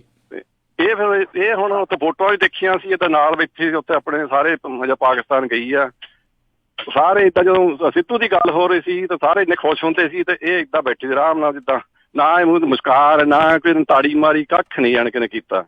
ਦਿਲੋਂ ਨਹੀਂ ਸੀ ਮਤਲਬ ਤੁਹਾਡੇ ਕਹਿਣ। ਬਿਲਕੁਲ ਨਾ ਜੀ, ਬਿਲਕੁਲ ਨਹੀਂ ਸੀ। ਇਹ ਤਾਂ ਕਹਿੰਦੀ ਵੀ ਸਿਹਰਾ ਸਾਡੇ ਬੰਨੋ, ਸਿਹਰਾ ਸਾਡੇ ਬੰਨੋ। ਇਹ ਦੇਖੋ ਵੀ ਹੁਣ ਜੇ ਇਹਦੇ ਸਿਹਰਾ ਬੰਨਦੇ ਤਾਂ ਜਨਾਨੀਆਂ ਸਿਹਰਾ ਸਾਜਦਾ ਹੈ। ਚਲੋ ਇਹ ਤਾਂ ਡਿਫਰੈਂਟ ਗੱਲ ਹੋ ਗਈ ਜੀ। ਜੀ ਨਹੀਂ, ਏਦਾਂ ਦੀ ਗੱਲ ਆਪਾਂ ਨਾ ਕਰੀਏ। ਦੇਖੋ, ਸਿਹਰਾ ਸਜਾਉਣ ਦੀ ਹੋੜ ਹੈ ਜਿਹੜੀ ਲੱਗੀ ਰਹਿੰਦੀ ਆ। ਅੱਜ ਸੁਖਬੀਰ ਬਾਦਲ ਬੋਲਿਆ, ਕਹਿੰਦਾ ਕਿ ਪ੍ਰਧਾਨ ਮੰਤਰੀ ਤੱਕ ਮੈਂ ਮਿਲਿਆ, ਇਹ ਜੋ ਵੈਸੇ ਸਿੱਧੂ ਦੀ ਵੀ ਸੁਣ ਲਓ। ਸਿੱਧੂ ਨੇ ਅੱਜ ਇੱਕ ਹੋਰ ਛੱਕਾ ਜੜਿਆ, ਉਹ ਕਹਿੰਦਾ ਕਿ ਮੇਰਾ ਵਿਰੋਧ ਕਰਨ ਵਾਲਿਆਂ ਨੇ ਥੁੱਕ ਕੇ ਚੱਟਿਆ। ਉਹਦੀ ਇਹ ਵਰਡਿੰਗ ਆ ਅੱਜ। ਉਹ ਆਪਣੇ ਰੰਗ ਦੇ ਵਿੱਚ ਆ ਗਿਆ। ਹੁਣ ਚਲੋ ਇਹ ਸਿਆਸੀ ਲੜਾਈ ਆ ਜਿਹੜੀ ਉਹ ਚੱਲਣੀ ਆ ਇੱਕ ਦੂਜੇ ਦੇ ਖਿਲਾਫ, ਔਰ ਲੜਾਈ ਚਾਹੇ ਸਿਆਸੀ ਹੋਵੇ ਚਾਹੇ ਸਮਾਜੀ ਹੋਵੇ, ਲੜਾਈ 'ਚ ਕਹਿੰਦੇ ਸਭ ਕੁਝ ਜਾਇਜ਼ ਹੁੰਦਾ। ਇਹਨਾਂ ਨੂੰ ਤੇ ਓਦਾਂ ਵੀ ਜਾਇਜ਼ ਆ। ਤਾਂ ਦੂਜੀ ਚੀਜ਼ ਜਿਹੜੀ ਹੈ ਕਿ ਸਿਹਰਾ ਕਿਹਦੇ ਸਿਰ ਤੇ ਜਾਂਦਾ, ਮੇਰੇ ਖਿਆਲ ਦੇ ਨਾਲ ਸਿਹਰਾ ਤੇ ਜਾਂਦਾ ਸੰਗਤ ਦੇ ਸਿਰ ਤੇ, ਜਿਨ੍ਹਾਂ ਨੇ ਆਪਣੀ ਆਸਥਾ, ਜਿਨ੍ਹਾਂ ਨੇ ਆਪਣਾ ਇੱਕ ਕਰੀਏ ਨਾ ਸ਼ਰਧਾ ਭਾਵ, ਜਿਹਨੂੰ ਆਪਾਂ ਕਹਿੰਦੇ ਸ਼ਰਧਾ ਭਾਵ ਜਿਹੜਾ ਅਡੋਲ ਰੱਖਿਆ, ਵਿਸ਼ਵਾਸ ਰੱਖਿਆ, ਨਿਸ਼ਠਾ ਰੱਖਿਆ। ਤਾਂ ਉਹਨਾਂ ਦੇ ਵਿਸ਼ਵਾਸ, ਉਹਨਾਂ ਦੇ ਯਕੀਨਤਾ ਕਰਕੇ ਹੀ ਸਰਕਾਰਾਂ ਨੇ ਗੌਲਿਆ। ਜੇ ਭੁੱਲ ਭੁਲਾ ਜਾਂਦੀ ਸੰਗਤ ਤੇ ਭਾਣਾ ਮੰਨ ਕੇ ਬਹਿ ਜਾਂਦੇ ਤਾਂ ਮੇਰੇ ਖਿਆਲ ਦੇ ਨਾਲ ਕੁਛ ਵੀ ਨਹੀਂ ਹੁੰਦਾ। ਤਾਂ ਸਭ ਤੋਂ ਪਹਿਲਾ ਸਿਹਰਾ ਤੇ ਆ ਜਿਹੜਾ ਉਹ ਸੰਗਤ ਦੇ ਸਿਰ ਤੇ ਆ, ਕਿ ਜਿਨ੍ਹਾਂ ਲੋਕਾਂ ਨੇ ਹਮੇਸ਼ਾ ਅਰਦਾਸ ਦੇ ਵਿੱਚ ਜ਼ਿਕਰ ਕੀਤਾ, ਫਿਰ ਆਪਣੀ ਮੰਗ ਦੇ ਰੂਪ ਦੇ ਵਿੱਚ ਜ਼ਿਕਰ ਕੀਤਾ। ਜਥੇਦਾਰ ਕੁਲਦੀਪ ਸਿੰਘ ਵਡਾਲਾ ਬਾਰੇ ਤੁਸੀਂ ਜਾਣਦੇ ਹੋਵੋਗੇ ਸ਼ਾਇਦ, ਜੇ ਨਹੀਂ ਤੇ ਉਹਨਾਂ ਨੇ 208 ਦਫਾ ਜਾ ਕੇ ਉੱਥੇ ਅਰਦਾਸ ਕੀਤੀ ਆ। ਅਰਦਾਸ ਤੋਂ ਭਾਵ ਇਹ ਨਹੀਂ ਹੈ, ਕੁਛ ਲੋਕ ਨਾਸਤਕ ਲੋਕ ਟਿੱਪਣੀ ਵੀ ਕਰ ਸਕਦੇ ਆ ਕਿ ਅਰਦਾਸ ਨਾਲ ਕੁਛ ਨਹੀਂ ਹੁੰਦਾ, ਪਰ ਇੱਕ ਇਹ ਆ ਕਿ ਉੱਥੇ ਆਪਾਂ ਕਹਿ ਸਕਦੇ ਕਿ ਮੰਗ ਪੱਤਰ ਤੇ ਹੈ ਨਾ, ਤੁਸੀਂ ਜਾਣਦੇ ਹੋ ਕਾਫਲੇ ਦੇ ਰੂਪ ਦੇ ਵਿੱਚ ਅਰਦਾਸ ਕਰਦੇ ਹੋ, ਇੱਕ ਮੰਗ ਪੱਤਰ ਵੀ ਹੈ ਕਿ ਨਹੀਂ ਯਾਰ ਸਾਨੂੰ ਬਾਬੇ ਦੇ ਖੇਤਾਂ ਨੂੰ ਜਾਣ ਵਾਸਤੇ ਪਈ ਬਣਾ ਕੇ ਦਿਓ। ਸੋ ਸਭ ਤੋਂ ਵੱਡਾ ਸਿਹਰਾ ਤੇ ਆ, ਸਾਧ ਸੰਗਤ ਦੇ ਸਿਰ ਤੇ ਆ। ਔਰ ਮੈਂ ਤੇ ਕਹਿੰਦਾ ਕਿ ਇਹਨਾਂ ਨੇ ਹਟਣਾ ਨਹੀਂ ਹੈ, ਇਹਨਾਂ ਨੇ ਕੜੀ ਘੋਲੀ ਜਾਣੀ ਆ। ਚਾਹੀਦਾ ਇਹ ਆ ਕਿ ਇੱਕ ਤਾਲਮੇਲ ਕਮੇਟੀ ਬਣਾ ਦਿੱਤੀ ਜਾਵੇ ਸਿੱਖ ਕੌਮ ਦੇ ਵਿੱਚੋਂ, 11 ਮੈਂਬਰੀ 51 ਮੈਂਬਰੀ ਜਿੰਨੀ ਵੀ ਬਣਦੀ ਆ, ਖਾਲਸਾ ਪੰਚਾਇਤ ਟਾਈਪ ਦੀ ਉਹ ਬਣਾ ਦੇਣੀ ਚਾਹੀਦੀ ਆ, ਜੋ ਸਰਕਾਰਾਂ ਦੇ ਵਿੱਚ ਤਾਲਮੇਲ ਕਰੇ। ਕਿਉਂਕਿ ਗਾਂ ਜੇ ਕੋਈ ਸਮਾਗਮ ਹੋਊਗਾ ਇਹਨਾਂ ਨੇ ਫਿਰ ਉਸੇ ਤਰ੍ਹਾਂ ਹੀ ਲੜਨਾ, ਕਿਉਂਕਿ ਸਿਆਸਤ ਦੀ ਫਿਤਰਤ ਹੁੰਦੀ ਆ ਕਿ ਸਿਹਰਾ ਸਜਾਉਣ ਤੇ ਲੜ ਪੈਂਦੇ ਆ, ਜਦੋਂ ਜ਼ਿੰਮੇਵਾਰੀ ਲੈਣ ਦੀ ਵਾਰੀ ਆਉਂਦੀ ਉਦੋਂ ਭੱਜ ਜਾਂਦੇ। ਜੀ ਮਿੰਟੂ ਜੀ, ਇਸੇ ਦੇ ਨਾਲ ਜੁੜੀ ਹੋਈ ਜੇ ਗੱਲ ਕਰੀਏ, ਕਹਿੰਦੇ ਕਰਤਾਰਪੁਰ ਲਾਂਘੇ ਨੂੰ ਲੈ ਕੇ ਬਹੁਤ ਸਾਰੇ ਅਖਬਾਰਾਂ ਦੇ ਸੰਪਾਦਕਾਂ ਨੂੰ ਜਿਹੜੀਆਂ ਲੈਟਰ ਟੂ ਐਡੀਟਰਸ ਜਿਹੜੀਆਂ ਹੁੰਦੀਆਂ ਉਹ ਬਹੁਤ ਚਿੱਠੀਆਂ ਆ ਰਹੀਆਂ, ਖਾਸ ਕਰਕੇ ਇਸ ਲਾਂਘੇ ਦੇ ਖਿਲਾਫ। ਦੇਖੋ, ਖਿਲਾਫ ਤੇ ਹੋਣਗੀਆਂ, ਕਿਉਂਕਿ ਇਹ ਆਪਾਂ ਮਾਮਲਾ ਪੰਜਾਬ ਦੇ ਚੌਖਟੇ ਚੋਂ ਦੇਖਦੇ ਆ ਨਾ। ਸਾਡੇ ਇੱਥੇ ਸਿੱਖਾਂ ਦੀ ਬਹੁ ਗਿਣਤੀ ਆ, ਜਾਂ ਬਹੁ ਗਿਣਤੀ ਜਿਹੜੇ ਪੰਜਾਬੀ ਆ, ਜਾਂ ਬਹੁ ਗਿਣਤੀ ਨਾਨਕ ਨਾਮ ਲੇਵਾ ਆ, ਉਹ ਇਸ ਚੀਜ਼ ਦੇ ਨਾਲ ਸਹਿਮਤ ਆ। ਪਰ ਰੌਲਾ ਕੀ ਆ ਕਿ ਜਿਹੜੀ ਇੰਡੀਆ ਦੀ ਪੋਲਿਟਿਕਸ ਆ, ਉਹਦੇ ਕੋਲ ਜਿਹੜੇ 3-4 ਜਿੱਦਾਂ ਯੱਕੇ ਹੁੰਦੇ ਆ ਨਾ, ਤਾਸ਼ ਦੇ ਵਿੱਚ 4 ਯੱਕੇ ਹੁੰਦੇ ਆ, ਤਾਂ ਉਹ ਜਿਹੜੇ 3-4 ਯੱਕੇ ਹੁੰਦੇ ਆ ਸਿਆਸਤ ਦੀ ਤਾਸ਼ ਦੇ ਵਿੱਚ, ਉਹਨਾਂ ਦੇ ਵਿੱਚੋਂ ਇੱਕ ਹੈ ਪਾਕਿਸਤਾਨ ਦੇ ਨਾਲ ਕੰਮ ਗਰਮ ਰੱਖਣਾ। ਤਾਂ ਇਹ ਚੀਜ਼ ਜਿਹੜੀ ਆ, ਜਿਹੜਾ ਮੀਡੀਆ ਨਾ, ਤੁਸੀਂ ਦੇਖੋਗੇ ਮੀਡੀਆ ਜਿਸ ਚਲਾਕੀ ਦੇ ਨਾਲ ਇਸ ਮਾਮਲੇ ਨੂੰ ਉਭਾਰ ਰਿਹਾ। ਗੋਪਾਲ ਸਿੰਘ ਚਾਵਲਾ ਕਿਸੇ ਮਾਮਲੇ 'ਚ ਕੋਈ ਦੋਸ਼ੀ ਹੈ ਨਹੀਂ, ਕਿ ਇੰਡੀਆ ਦੀ ਕਿਸੇ ਕੋਰਟ ਨੇ ਉਹਨੂੰ ਦੋਸ਼ੀ ਕਰਾਰ ਦਿੱਤਾ। ਖਾਲਿਸਤਾਨੀ ਸਮਰਥਕ ਤੇ ਸਭ ਤੋਂ ਵੱਡਾ ਸਿਮਰਨਜੀਤ ਸਿੰਘ ਮਾਨ ਆ, ਤੇ ਉਹ ਇੱਥੋਂ ਦੇ ਪੋਲੀਟੀਕਲ ਸਿਸਟਮ ਦਾ ਹਿੱਸਾ। ਕੀ ਕਰ ਲਓਗੇ ਤੁਸੀਂ? ਤਾਂ ਉਹ ਜਿੱਦਾਂ ਉਭਾਰਿਆ ਗਿਆ ਉਸ ਮੁੱਦੇ ਨੂੰ, ਬੜੀ ਚਲਾਕੀ ਨਾਲ ਉਭਾਰਿਆ ਗਿਆ, ਕਿਉਂਕਿ ਇਹ ਭਾਰਤ ਤੇ ਪਾਕਿਸਤਾਨ ਦੀ ਫਸਲ ਰੱਖ ਕੇ ਕੁਛ ਲੋਕ, ਉਹ ਜਿਵੇਂ ਮੈਂ ਕਿਹਾ ਕਿ ਉਹਦੇ ਤੋਂ ਯੱਕੇ ਦਾ ਕੰਮ ਲੈਂਦੇ ਆ ਕਿ ਅਸੀਂ ਬਹੁਤ ਸਖਤ ਆ ਪਾਕਿਸਤਾਨ ਦੇ ਮਾਮਲੇ 'ਚ। ਔਰ ਤੁਸੀਂ ਦੇਖੋਗੇ ਕਿ ਮੀਡੀਆ ਚਲਾਕੀ ਕੀ ਕਰ ਰਿਹਾ, ਸਿੱਧੂ ਦਾ ਤਾਂ ਬਹਾਨਾ, ਨਿਸ਼ਾਨਾ ਕੀ ਆ ਕਿ ਕਾਂਗਰਸ ਅਸਲ ਦੇ ਵਿੱਚ ਜਿੱਦਾਂ ਮਨੀ ਸ਼ੰਕਰ ਅਈਅਰ ਦਾ ਆ ਗਿਆ ਬਿਆਨ, ਫਿਰ ਉਹ 1-2 ਮਾਮਲਿਆਂ ਤੇ ਸ਼ਸ਼ੀ ਥਰੂਰ ਜਾਂ ਇਹਨਾਂ ਦਾ ਅਫੇਅਰ ਸੀਗਾ ਅਹਿਮਦ, ਉਹ ਕਰਕੇ ਮਨਮੋਹਨ ਸਿੰਘ ਨੂੰ ਵੀ ਲੈ ਲੈਂਦੇ। ਯਾਨੀ ਇਹ ਕੋਸ਼ਿਸ਼ ਕਰਦੇ ਆ ਮੀਡੀਆ ਦੇ ਜ਼ਰੀਏ ਕਿ ਕਾਂਗਰਸ ਨੂੰ ਪ੍ਰੋ ਪਾਕਿਸਤਾਨ ਡਿਕਲੇਅਰ ਕੀਤਾ ਜਾ। ਸੋ ਅਸਲੀ ਜਿਹੜਾ ਏਜੰਡਾ ਇਹਨਾਂ ਦਾ ਉਹ ਇਹ ਹੁੰਦਾ। ਔਰ ਮੀਡੀਆ ਜਿਹੜਾ 90-95% ਮੀਡੀਆ ਤੁਹਾਨੂੰ ਪਤਾ ਹੀ ਹੈ ਕਿ ਉਹ ਜਾਂ ਤੇ ਸਿਆਸਤਦਾਨਾਂ ਦਾ ਜਾਂ ਕਾਰਪੋਰੇਟ ਦਾ, ਤਾਂ ਉਹ ਇੱਕ ਏਜੰਡਾ ਰਨ ਕਰਦੇ ਪਏ ਆ। ਉਹ ਇਹ ਦੇਖਣਾ ਹੋਏਗਾ ਕਿ ਉਹ ਪਾਕਿਸਤਾਨ ਤੇ ਕਿਸ ਤਰ੍ਹਾਂ ਦਾ ਪ੍ਰਭਾਵ ਛੱਡਦੇ ਆ। ਜੀ ਜੀ ਮਿੰਟੂ ਜੀ, ਜਾਂਦੇ ਜਾਂਦੇ ਛੋਟੇ ਜਿਹੇ ਜਿਹੜੇ ਸਵਾਲ ਆ ਸਾਡੇ ਫੇਸਬੁੱਕ ਤੋਂ ਆਏ ਆ। ਪਲਵਿੰਦਰਪਾਲ ਸਿੰਘ ਹੁਣੀ ਪੁੱਛਦੇ, ਕਹਿੰਦੇ ਵੀ ਜੇ ਸੁਖਪਾਲ ਖਹਿਰਾ ਉਹਨਾਂ ਨੇ ਪਾਰਟੀ ਬਣਾਈ ਉਹਦਾ ਨਾਂ ਕੀ ਆ ਤੇ ਕਿਹੜੇ ਲੀਡਰ ਨੇ ਉਹਨਾਂ ਨਾਲ, ਤੇ ਕੀ ਐਮਪੀ ਦੀਆਂ ਇਲੈਕਸ਼ਨਾਂ ਉਹ ਲੜ ਰਹੇ ਨੇ? ਪੰਜਾਬੀ ਏਕਤਾ ਪਾਰਟੀ ਹੈ ਸ਼ਾਇਦ ਉਹਨਾਂ ਦਾ ਨਾਮ, ਉਹਨਾਂ ਦੇ ਸੰਗਠਨ ਦਾ ਨਾਮ, ਕਿਉਂਕਿ ਹਾਲਾਂਕਿ ਓਫੀਸ਼ੀਅਲੀ ਨਹੀਂ ਹੈ। ਤਾਂ ਜਿਹੜਾ ਉਹ ਆਪਾਂ ਇੱਕ ਦੇਖਿਆ ਸੀ, ਆਪਾਂ ਤਾਂ ਬਹੁਤ ਦਿਨ ਪਹਿਲਾਂ ਹੀ ਅੰਦਾਜ਼ਾ ਲਾ ਲਿਆ ਸੀ, ਉਦੋਂ ਤੇ ਹਾਲੇ ਇਹਨਾਂ ਨੇ ਸ਼ਾਇਦ ਐਲਾਨ ਵੀ ਨਹੀਂ ਕੀਤਾ। ਪੱਗਾਂ ਦਾ ਦੇਖਿਆ ਮੈਂ, ਉਹ ਜਿੱਦਾਂ ਇਹਨਾਂ ਨੇ ਫੇਸਬੁੱਕ ਤੇ ਸ਼ੇਅਰ ਕੀਤਾ ਸੀਗਾ, ਤਾਂ ਮੇਰੇ ਖਿਆਲ ਦੇ ਨਾਲ ਕੁਛ ਐਸਾ ਹੀ ਲਿਖਣਗੇ ਸੰਗਠਨ ਦਾ ਨਾਮ, ਪੰਜਾਬੀ ਏਕਤਾ। ਉਹਨੂੰ ਪਾਰਟੀ ਕਹਿ ਸਕਦੇ ਹੋ ਜਾਂ ਪੰਜਾਬੀ ਏਕਤਾ, ਅੱਗੇ ਕੁਛ ਵੀ ਦਲ ਕਹਿ ਸਕਦੇ ਹੋ ਤੁਸੀਂ। ਉਹ ਆਪਣੇ ਹਿਸਾਬ ਕਿਤਾਬ ਨਾਲ ਕਰਨਗੇ। ਦੂਸਰੀ ਗੱਲ, ਵੱਡੇ ਆਗੂ ਆ ਜਿਹੜੇ ਉਹ ਬੈਂਸ ਹੈਗੇ ਇਹਨਾਂ ਦੇ ਨਾਲ। ਫਿਰ ਇਸ ਤੋਂ ਇਲਾਵਾ ਡਾਕਟਰ ਧਰਮਵੀਰ ਗਾਂਧੀ ਆ, ਸੁਖਪਾਲ ਖਹਿਰਾ ਖੁਦ ਆ, ਕੰਵਰ ਸੰਧੂ ਆ। ਬਾਕੀ ਮੇਰੇ ਖਿਆਲ ਦੇ ਨਾਲ ਵੱਡੇ ਆਗੂ ਉਹ ਤਾਂ ਤੁਹਾਨੂੰ ਪਤਾ ਹੀ ਆ ਕਿ ਜਿੱਦਾਂ ਹੁਣ ਜਗਮੀਤ ਬਰਾੜ ਹੋਇਆ, ਵੀਰ ਦਵਿੰਦਰ ਸਿੰਘ ਹੋਇਆ, ਇਸ ਤਰ੍ਹਾਂ ਦੇ ਹੋਰ, ਉਹ ਇੱਕ ਤਰ੍ਹਾਂ ਨਾਲ ਚੁਰਾਹੇ 'ਚ ਖਲੋਤੇ ਹੁੰਦੇ ਆ। ਉਹਨਾਂ ਨੇ ਦੇਖਣਾ ਕਿ ਅਸੀਂ ਕਿੱਧਰ ਨੂੰ ਜਾਈਏ। ਮੌਸਮ ਵਿਗਿਆਨ ਵੀ ਬਹੁਤ ਕੰਮ ਕਰਦਾ ਹੈ ਪੋਲਿਟਿਕਸ ਦੇ ਵਿੱਚ। ਤਾਂ ਜੇ ਮੰਨ ਲਓ ਇਹਨਾਂ ਦੇ ਹੱਕ ਦੇ ਵਿੱਚ ਹਵਾ ਚੱਲਦੀ ਆ ਤੇ ਫਿਰ ਬਹੁਤ ਸਾਰੇ ਲੀਡਰ ਵੱਡੇ, ਜਿਹਨਾਂ ਨੂੰ ਤੁਸੀਂ ਕਹਿੰਦੇ ਹੋ ਵੱਡੇ, ਵੈਸੇ ਲੀਡਰ ਕੋਈ ਵੀ ਵੱਡਾ ਛੋਟਾ ਨਹੀਂ ਹੁੰਦਾ, ਲੀਡਰ 'ਚ ਕਾਬਲੀਅਤ ਹੋਣੀ ਚਾਹੀਦੀ ਹੈ। ਲੀਡਰ ਆ ਆਪਣੇ ਆਪ ਦੇ ਵਿੱਚ। ਤਾਂ ਫਿਰ ਉਹ ਜਿਹੜੇ ਨਾਮਚੀਨ ਆ ਉਹ ਫਿਰ ਹੋ ਜਾਂਦੇ ਆ, ਕਿਉਂਕਿ ਮੈਨੂੰ ਲੱਗਦਾ ਕਿ ਅਕਾਲੀਆਂ 'ਚੋਂ ਵੀ ਬਹੁਤ ਸਾਰੇ ਲੀਡਰ ਆ ਜਿਹੜੇ ਉਹ ਤਿਆਰ ਜਿੱਦਾਂ ਅੱਗੇ ਨਿਕਲੇ ਆ। ਕੁਛ ਹੋਰ ਲੀਡਰ ਆ ਜਿਹੜੇ ਉਹਨਾਂ ਦੀ ਵੀ ਆਵਾਜਾਈ ਹੋਏਗੀ, ਕੁਛ ਹੋਰ ਜਿੱਦਾਂ ਆਮ ਆਦਮੀ ਪਾਰਟੀ, ਇਹਨਾਂ 'ਚੋਂ ਵੀ ਆਵਾਜਾਈ ਹੋਊਗੀ, ਕਾਂਗਰਸ 'ਚੋਂ ਵੀ ਹੋ ਸਕਦਾ ਥੋੜੀ ਬਹੁਤ ਆਵਾਜਾਈ ਹੋਵੇ, ਥੋੜੀ ਹੋਊਗੀ। ਤਾਂ ਉਹ ਤੇ ਬਾਅਦ ਦੇ ਵਿੱਚ ਸਮੀਕਰਨ ਬਣ ਗਏ। ਤਾਂ ਜਿੱਦਾਂ ਹੁਣ ਇਹਨਾਂ ਨੇ ਇਨਸਾਫ ਮਾਰਚ ਦਾ ਕੀਤਾ, ਮੈਨੂੰ ਲੱਗਦਾ ਕਿ ਪਹਿਲਾਂ ਪੰਗਾ ਲੈ ਕੇ ਵੇਖਣਗੇ 2019 ਵਾਲੇ ਇਲੈਕਸ਼ਨ ਦਾ। ਪਰ ਮੇਰੇ ਹਿਸਾਬ ਦੇ ਨਾਲ ਇਹਨਾਂ ਦਾ ਫੋਕਸ ਜਿਹੜਾ ਰਹੂਗਾ ਉਹ ਰਹੂਗਾ 2022 ਵਾਲਾ ਜਿਹੜਾ ਵਿਧਾਨ ਸਭਾ ਦਾ ਇਲੈਕਸ਼ਨ। ਜੀ ਜੀ ਮਿੰਟੂ ਜੀ, ਬਹੁਤ ਬਹੁਤ ਤੁਹਾਡਾ ਧੰਨਵਾਦ, ਤੁਸੀਂ ਸਾਡੇ ਨਾਲ ਜੁੜੇ, ਇਹਨਾਂ ਖਬਰਾਂ ਬਾਰੇ ਜਾਣਕਾਰੀ ਦਿੱਤੀਆਂ। ਅਗਲੀ ਵਾਰ ਤੱਕ ਲਈ ਬੜੀ ਮਿਹਰਬਾਨੀ, ਪਿਆਰ ਭਰੀ ਸਤਿ ਸ਼੍ਰੀ ਅਕਾਲ ਜੀ। ਮਿਹਰਬਾਨੀ। ਤੇ ਸਰੋਤਿਓ, ਇੱਥੇ ਸਾਡਾ ਅੱਜ ਦਾ ਪ੍ਰੋਗਰਾਮ ਸਮਾਪਤ ਆ। ਮਿਲਾਂਗੇ ਅਗਲੀ ਵਾਰ। ਬਹੁਤ ਪਿਆਰ ਸਤਿਕਾਰ ਸਾਨੂੰ ਜੀ, ਸਤਿ ਸ਼੍ਰੀ ਅਕਾਲ। ਜਿਉਂਦੇ ਵਾਸਤੇ ਰਹੋ, ਵਾਸਤੇ ਖੇਲਦੇ ਰਹੋ, ਸੁਣਦੇ ਰਹੋ ਪੰਜਾਬੀ ਰੇਡੀਓ USA।